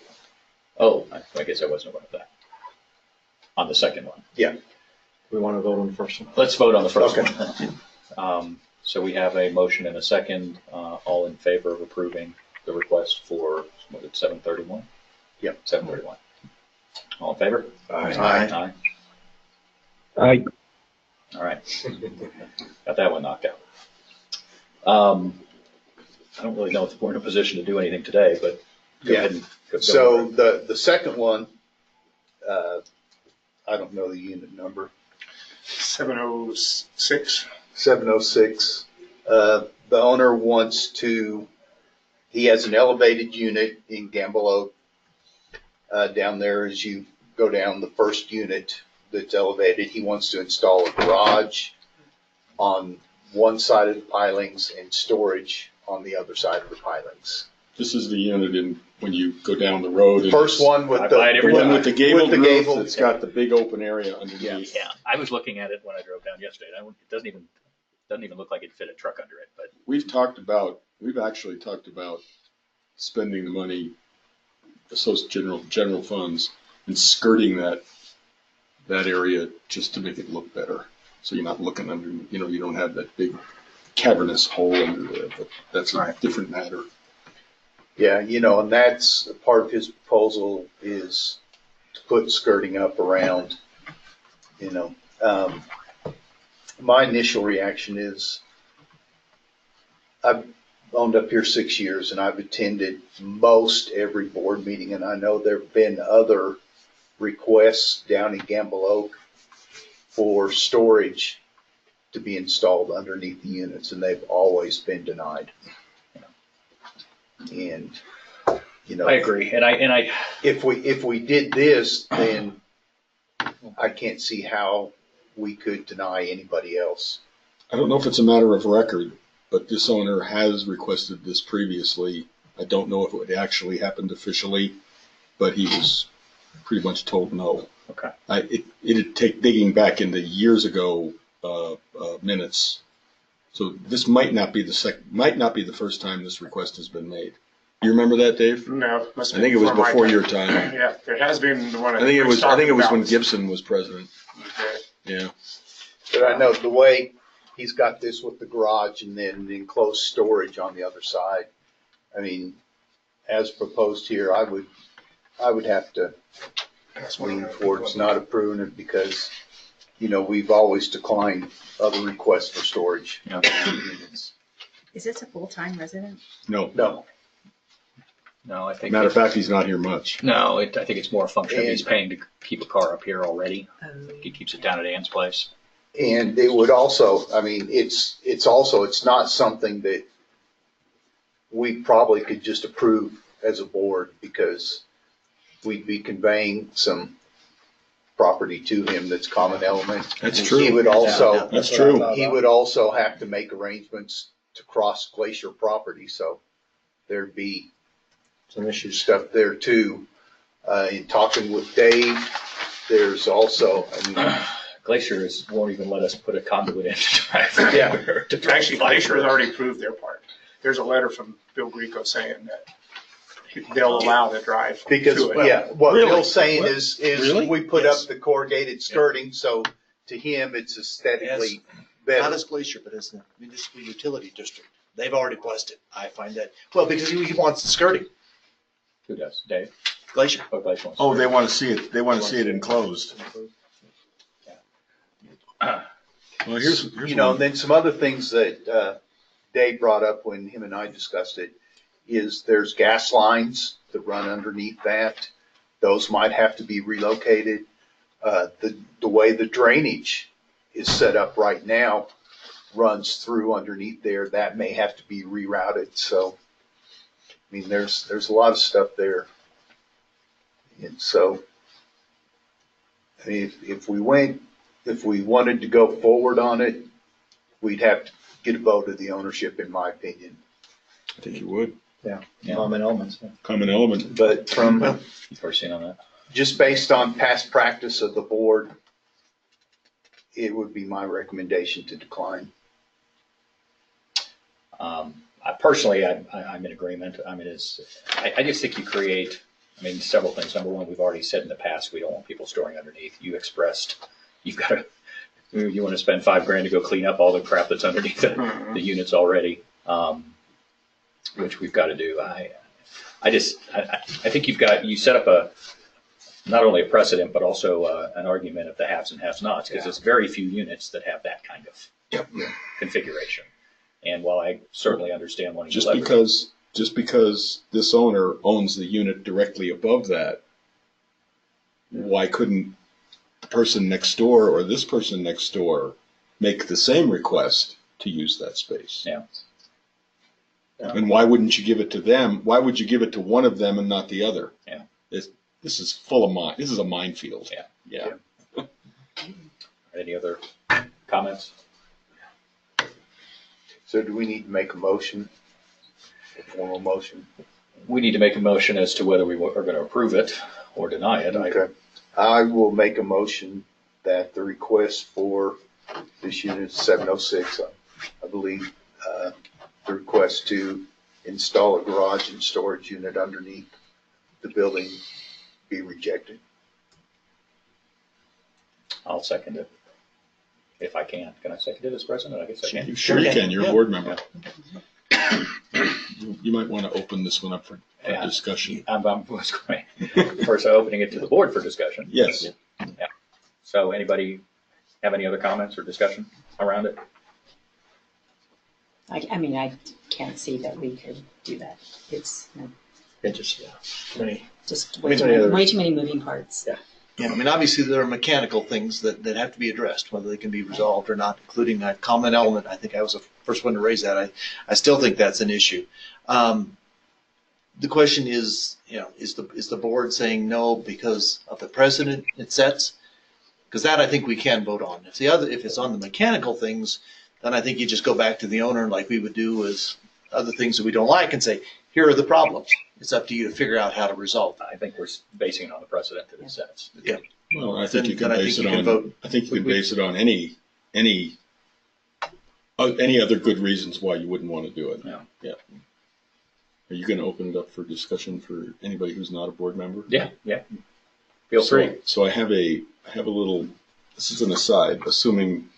Making the assumption that this gets defeated, or the motion is approved, which rejects the deal. I'm interested about this. I wonder how the communication happened between this owner and Bill Grieco, and he got the approval from Grieco, and then somebody said, huh? Oh, and then somebody said that Grieco wants to see the skirting. No. After this, maybe somebody should ask Mr. Grieco how much he's willing to participate in the funding to put that skirting on there. Not a garage, just skirting. So did somebody get that request from Grieco? Or Somebody must have. Somebody must have. Yeah, I think I sent a long email a while back. Basically, the idea came up. I do remember. And Dave and I had a conversation, and I went back to TP because Dave and I looked at the charts and the drawings, and we said common elements involved, and we're not even going to consider allowing you to bring this to ARC until you've resolved that. So he asked, whose contact information? I said, well, I think you've got two entities. I think you've got Glacier, and I think you've got the Municipal Utility District.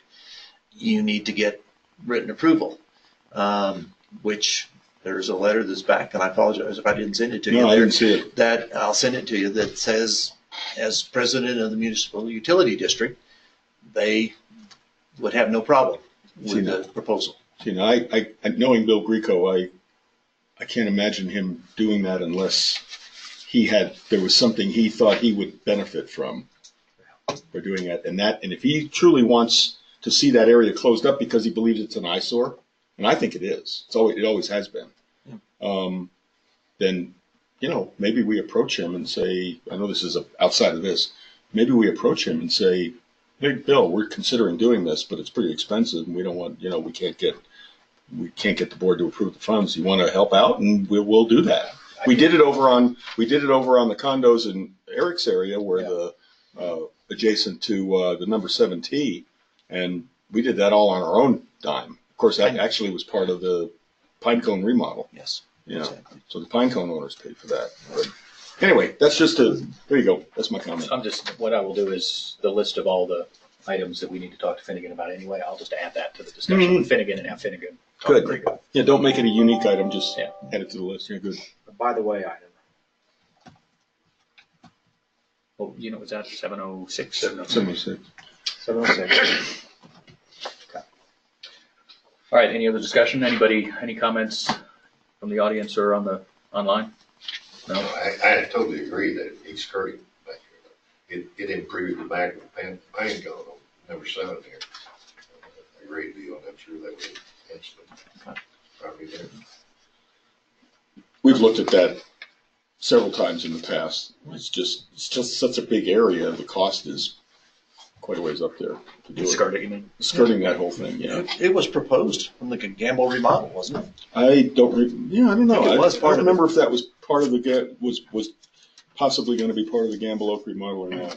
The So- vote was so close. If we go to Greco, if we get a positive response from Greco on wanting or considering doing something with us, what is the process from there? Do we have to go We back? got to get Dave to go out and get bids. Right, so, but we don't have to go back to the owners or anything like that at that point. No.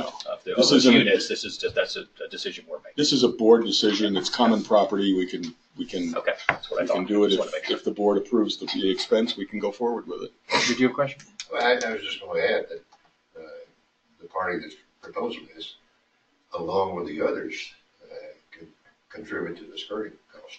Yeah. I mean, we did it at Bank. Well, we did in Pinecone because we made it a part of our remodel, Right. but their remodel's done, so, they could, that's problematic, Gene, because, you could use the provision in our declarations now that, owners of a complex can assess themselves to do improvements in the complex, but that only affects a small part of the complex. Except, everybody does see it when they drive in, right? Right. And nobody likes looking at it. Yeah, that's why I say the owners, I would think would be amenable to something like that. Maybe that's not out of the question either, I don't know. Part of Pinecone was done outside the remodel, Was it? just by general funds. Well, yeah. That because- stretch that went up the walkway, we did that a couple of years before the remodel. With Yes, well, that one we general did. funds. Yeah, that we did with where the old units up at the north end. Mhm. Yeah. I keep forgetting. So there is the- precedent for Keep doing it forgetting both the name ways. of the guy that owned that building, that whole building. Campbell. Yeah, but yeah, Campbell, right? Wow, Campbell, right? All right. Yeah, he wanted to put a garage there. Yeah, he got Remember? turned down. Yeah, Yes, he he did. And that would have been even tougher with that hill and everything, and And we turned that down? Oh yeah. Okay. It was never submitted. It was just Oh. discussion. I don't think he ever Yeah. put it. Did together he? proposal. Did he ever submit it? Dave and I were trying to. We're not sure anybody has ever actually submitted a request to the ARC to do this. I think- I don't remember yours. This goes That was way back. before my This time, goes yeah. way back, and I think I'd have to dig way back into minutes, and I maybe don't even have those minutes. They might be on paper only in the file cabinet. I've But it also was- been told Dan Carter submitted one way back when down in. He talked about that too. He did. That's Yep. before my time. Yep. We did get a formal request for an 8x10 storage area underneath that was declined. All right, so we've got a motion and a second on the table to reject the request from 706. I guess we need to have a vote now. All in favor Of the rejection. of the reject? Aye. Aye. Aye. That sounded like 7-0. I don't know. Okay, so our next action item is the budget. Does anybody want to have a break? Yeah, Or do we want to I'd like a break we before we need a start break. on that, So yeah. why don't we say we'll be back here at 10:30? Okay. Did we want to do a property report? That was part of this line item.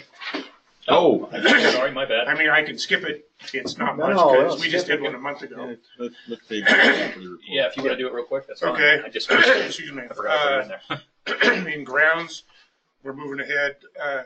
The irrigation has been shut down and winterized.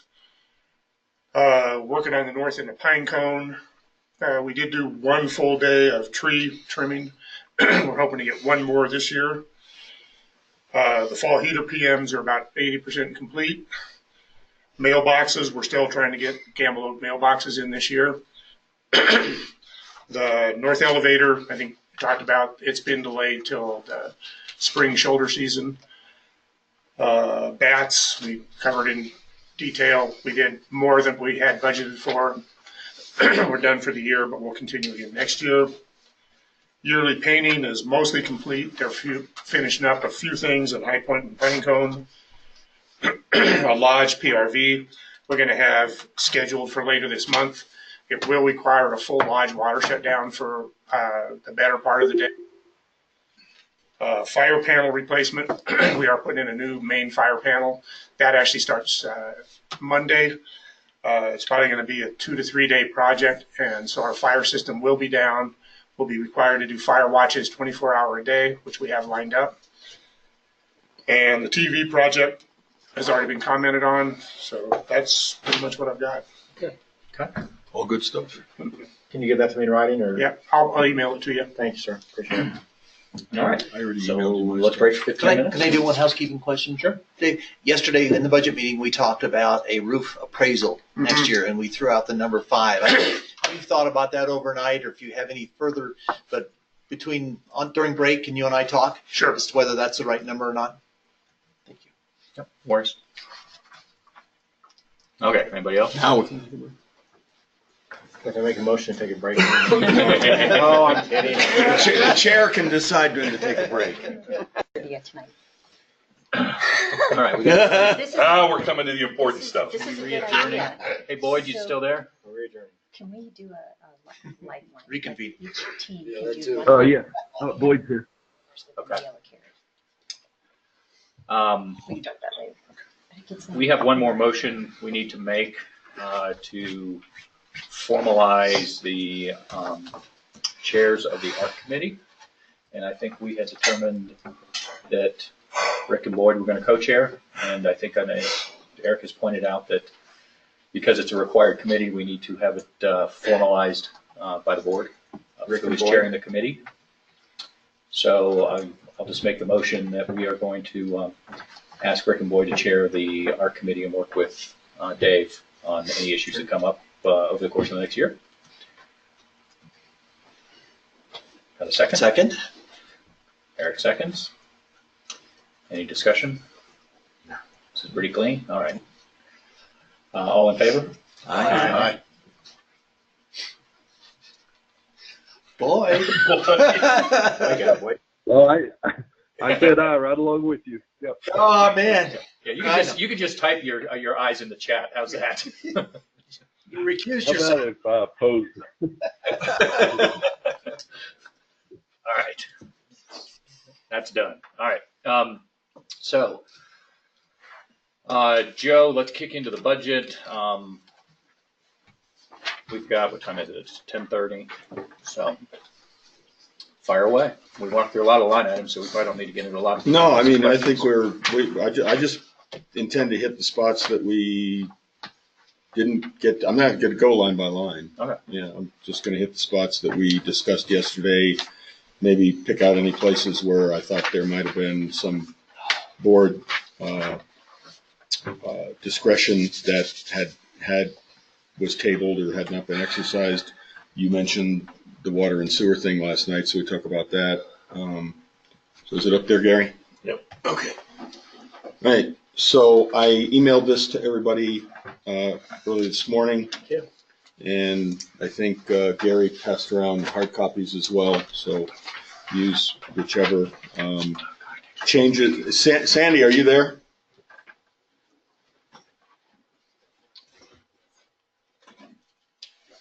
Sandy? Sandy's here. Okay, I didn't want to make sure I didn't start this without you being there. I'm here. And you got this from me this morning? I did, and I've made my worksheet. I put the changes in, and we are in sync. Great. Okay, so any changes that happened since close of the meeting yesterday are highlighted in blue. And then any items that I thought we still might have wanted to talk about are highlighted in yellow. The points, I'll talk about certain points here. Line 400 in the revenues, the HOA fees that would be billed to owners are exactly the same as last year, no change. The item in yellow, the transfer fee, it was talked about yesterday about possibly using that as a percent, making that a percentage. I did a quick check. The last property transfer we had last week was a B unit in Pinecone that sold for $270,000. If we had a 1/4% fee instead of the fixed $300 fee, the fee for that unit would have been over $600. So I don't know if the board wants to make a change and use a percentage. I'd advise against it. I think the fixed fee is a better way to go. If you want to raise the fixed fee, we can. I think 300 for what it is, and I think it adequately covers any activity that is required in a property transfer. If you want to make it a revenue making function, then you could kick it up some. Bear in mind that the current owner and the new owner share this cost. So you're putting a burden not just on the new owner coming in, but also the outgoing owner. So there you go. Yeah, I mean, I think when we had talked about this yesterday, we had kind of said, well, let's get through the budget and see if it's something that we should consider. We did have $7 million worth of sales last year? Is that number we threw around? $7.5 million so far. That's this year. Wow, that's $7.5 million so far. I mean, I'm fine keeping it the same, honestly. I don't think we need to make it a revenue play at this stage. And actually, right now, the way that you'll see as we go through this, we don't need to look for more money right now. Right. We're in pretty good shape, I think. Good. Yeah. Okay. Okay. Any discussion on that? Just one question, Gary. The $300 to me represents between 3 and 4 hours of time spent. Is that a reasonable expectation of how much time you do on one of these? Yeah, I don't spend, I've got it down so that I just change the information spreadsheet with the new owner in there, change email addresses, and then I'll give the new owner a call, spend anywhere from 10 to 30 minutes on the phone. Yeah, but in total, I'll spend an hour and a half on it. You know, if the owner comes in, they want to sit down and talk about things, contractor policy and things like that. But that's pretty much it. Okay. And Joe, you spend probably less than an hour per transaction? Yeah. 15 minutes. Okay, so I'm fine. And then you got Elisa Olliger has activity and, changing out the account information on the unit. And I doubt she spends a whole lot of time on that. And Heather has some also because they changed their spreadsheet up front. Mm-hmm. Heather's not on our team. Also, a new owner always takes a little more hand holding. They have questions. Yep. Billing questions mostly. Yeah. So. Okay. Scroll down to the bottom of that page there. The only change here is the contribution to front desk funding. After I did some things with that yesterday, which I'll explain when we get there. Eric, you'll note that we actually lowered not by much, but we lowered the contribution from the general fund. Okay. Moving in the right direction. Yeah. And I think based on what we've seen when we talk about the front desk rental program, I think we may be in a position to keep moving that in that direction next year as well. So We'll see. Yeah, I think we budget conservatively and then we act on reality when it gets here. Yeah. Second page, Gary, and scroll down to utilities.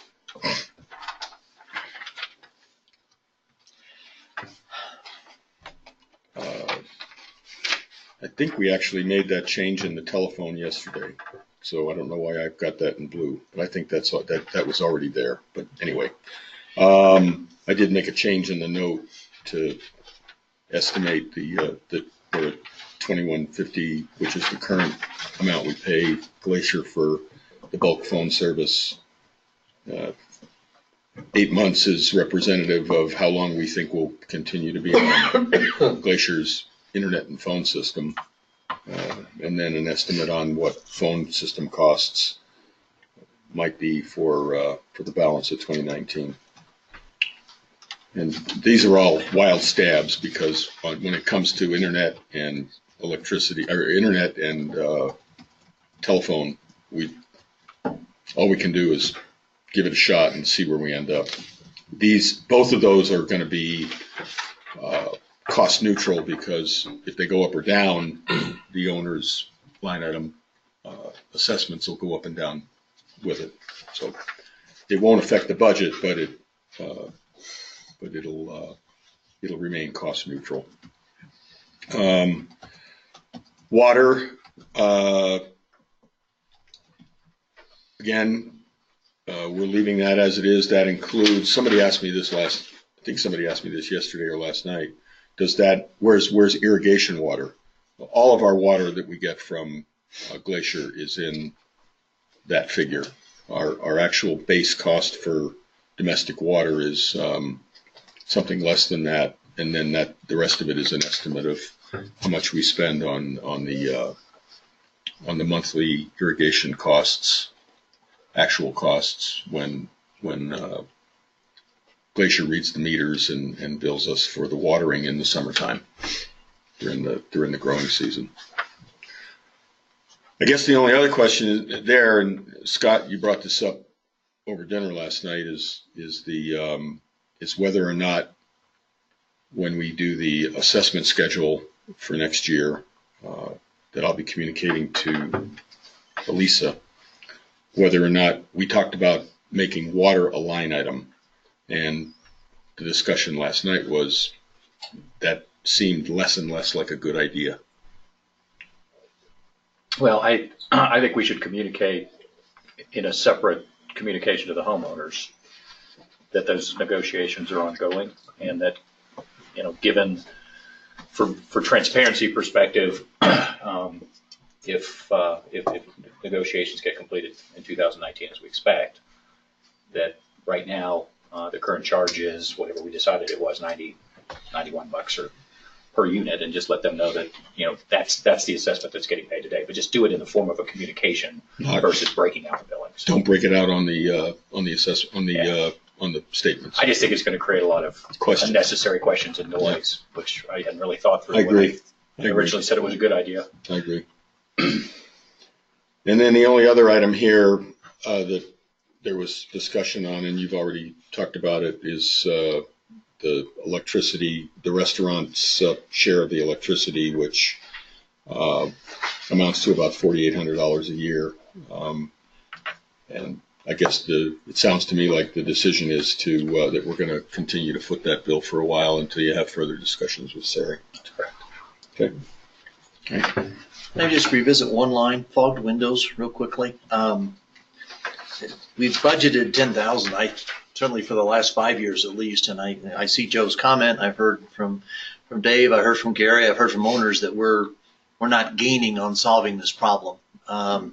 It's not a huge issue, but should we bump this to 12 or 15 just to see if we can catch up a little bit?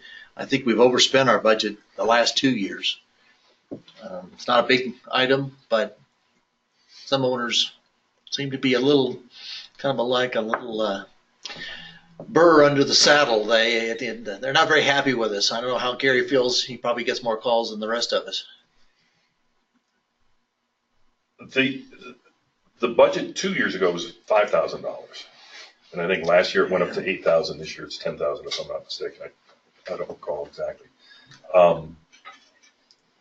I think Dave might have alluded to this, or somebody mentioned it yesterday. There are some people who, will complain about a fogged window. You go over and look at it, and it's pretty far down the list because it's not particularly bad. A lot of that is in the eye of the beholder. I hate to say that, but it's true. Some windows just aren't bad. And there's one particular person who's not an owner anymore, but I went over and took a look at those windows and photographed the windows. And quite honestly, I had to look really hard down in the bottom left corner for a little part of it that was fogged. And this is one of the big windows on a C unit. Just to clarify, didn't you say we got 10 or so done this About so far that, this yeah. year? Yeah. And is that a How many are on the I list? think Dave said 6, right? Aren't these more like $2,000 a pop? Well, the big ones are more expensive, so it varies by window. How many are on the list right now? maybe that's the number 10? Yeah, I'd have to go back and look, but we haven't gotten the bill yet from Durango Glass for the latest round that they did, but we've done about 10 this year, maybe 9. And there's probably another 9 or 10 on the list that will move to next year. And then I'll hear from somebody. For instance, I heard from somebody down in Pinecone just in September. They said that, this window that looks over the back deck is real bad. I went over and looked at it. Oh yeah, this is, looks like it's filled with milk, but this is the first we heard about it. So they're on the list for next year. I mean, I'm not opposed to increasing by a couple $1,000s and just continuing to peck away at it. I mean, it's one of those things that we're probably going to do 10 a year going forward ad nauseum, right? And what did happen was 2 years ago, Durango Glass was charging us for the great big windows in the C units. That those were around $1,200, and he called me and said we can't do them for that anymore. That's barely the cost of the glass for us, and they bumped that up to about $2,300 now. Ooh. Yeah. Yeah. Well, we lost a competitor too in the market, didn't we? Yeah. Yeah. So- Well, he never called back. I mean, he called him, 3-4 times, and he never called back. So Glass in this town is way more expensive than it is in major metropolitan areas. I bought glass mirrors and shower doors down in Phoenix. It's way cheaper than here. Okay. I guess what I'm hearing is we authorize you to exceed the budget, but let's move on. So are we leaving that where it is, or are we changing Yeah, it? that's fair. All right. I mean, it still comes down to how you can only get done what you can get done, Yeah. right? So, yeah. Okay, next page is capital. The only change on this one is the contribution to reserves, which basically is the number that makes the numbers on the first page come out to a balanced budget. So any change we might make will move this up and down. But that's where it is right now. 76,729 is the contribution to reserves. I think it makes sense to point out the amount of money that we're budgeting for the VAPs, just to make sure everybody hears that on the phone as well. We have gone from, what we have, 5,000 budgeted this past year? 12,000. 12,000. Well, I mean, 0 we had last year, 0 last year. 12 this year. So that's a 7-fold increase, and trying to deal with a problem that we don't know that we'll ever permanently catch up to. But it's important to note that we are doing what we can. It's approaching We 125,000. budgeted 12,000 this year, but we're on pace to spend almost 30. Yeah. And then another 84 next year. And that 84 that's all the lodge, right, Dave? Mm-hmm. Yeah. Actually, I think we spent 36 this year. Yeah, you've got more, remember, you've got more in the exterior of the lodge, that money, so. Okay. That's right. Yeah, which is somewhere else. Yep. Okay. It's approaching 125,000. Yeah, a lot of money to chase bats around. Okay. Permanent reserves page. The contribution now matches what's on the capital page, and then the ending balance. So where we are now is that even though we'll be drawing 90,000 out of the permanent reserves for the elevator project next year, with the contribution we're making and the interest that we project from our CDs, we're projecting to have incrementally larger reserve fund at the end of 2019 than we have at the end of 2018. So, oh, I'm sorry, sorry, that's a little bit less. It's more than what we budgeted last year, but it's less than the actual that was because of the unexpected revenues we had. So, but we won't get any of that next year. At least we don't think. And then front desk rental program. What I did here was I took the projected year-end surplus from the rental program, which is this is cumulative. This isn't 1 year. It's over a period of years of $42,033, and putting all but 10,000 of that into the beginning balance for this year. That allowed us to lower the contribution to the general fund and make the budget balance. Now, the thing here is what we've seen year over year since improvements to the property, both our own and what Glacier has done in our contracts with Glacier that have made amenities available to our owners and rental guests, is that Heather tends to budget conservatively. She doesn't want to put a number out there and then not make it. But I would project that her 460 line estimate of 45,000 is going to be quite low, and I could even see us hitting $60,000 there next year. So we'll see. I mean, it depends on snow and winter occupancy, and then summer occupancy should be there. Let's not have a fire next year, and we could be looking at another big surplus, which will allow us to do this again next year, maybe even at a bigger number, and again reduce the contribution from the general fund, which makes Eric happy. So there you are. So that is the budget as we've put it together. Again, this will result in no change in the base HOA fees for next year. What will change, although we don't know to what extent yet, is the line items for communication services. Right. But we expect those as a total, as a package, to go down some. How much is a good question. We'll only know that when we get our negotiations finalized. So, and there is, I guess, a possibility that it could also hit the reserves on communications.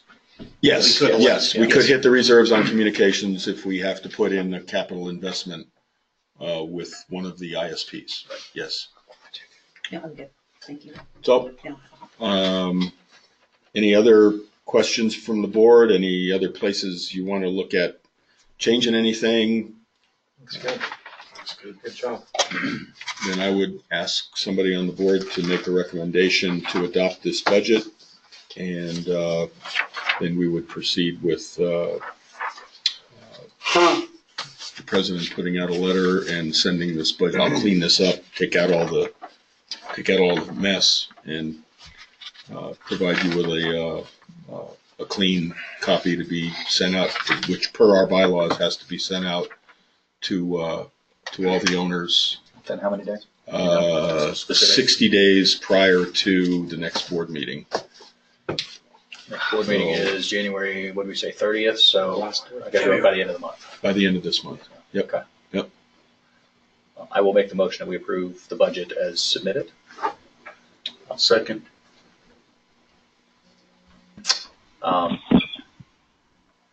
Any other discussion? Any comments from the online peanut gallery? No. Okay. Nothing. Okay. I'm assuming nobody on the board has any other discussion since we discussed it for 4 hours yesterday. Ad nauseum. We're discussing. Jerry Q2 is on also. Jerry's on? Okay. All right, then I will move forward with a vote. All in favor of approving the budget as submitted? Aye. Aye. Aye. All right, 7-0. Okay, so just so that I have it in my notes here, we have to draft a letter. I'll draft the letter for you. You'll draft a letter? Okay. Yeah. Letter to membership no later than 11:30. I'll draft the letter and I'll send you that and the cleaned up budget for distribution to the owners at the same time. Working on a list to share with Jim. Yeah. I think I would share with him that letter's going out, and that we assume 0 on water. Just Okay, I think I put that up top here. All right. So the next issue is old business.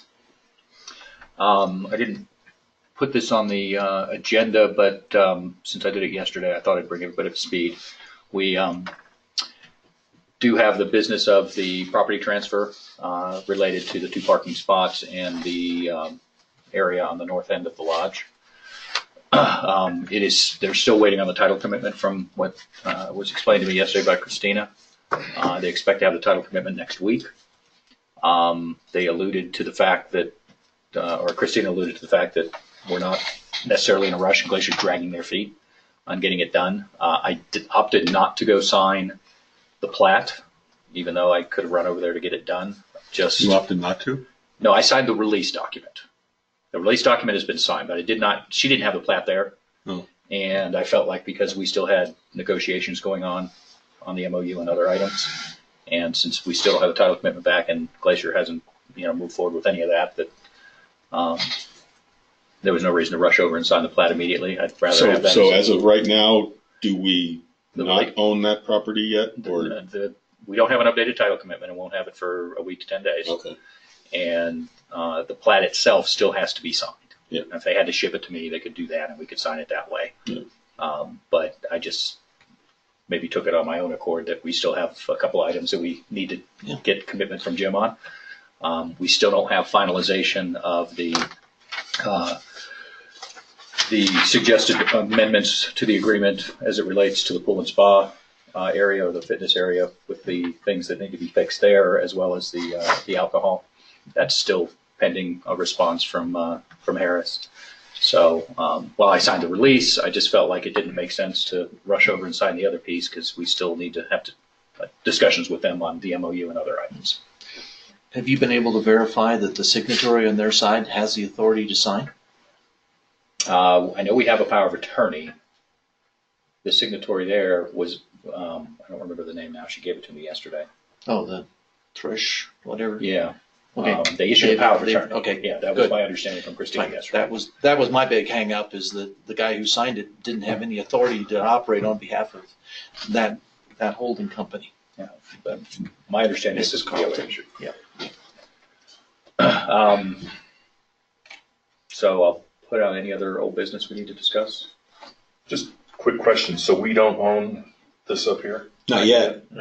So they don't own those parking spaces? Not yet. Not yet. So we can park down there all we want? Well,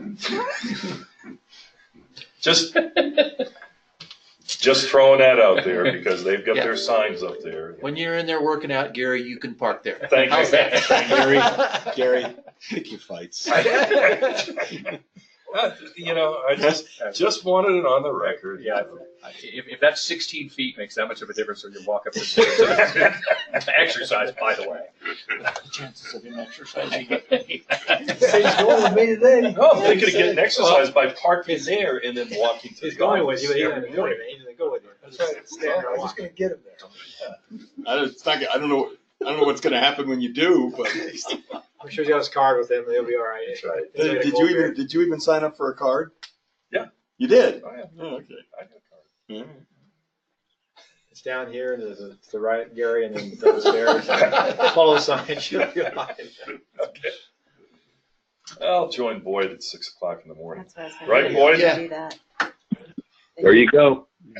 It's a bright group in there. A happy group, too. Happy group. Yeah.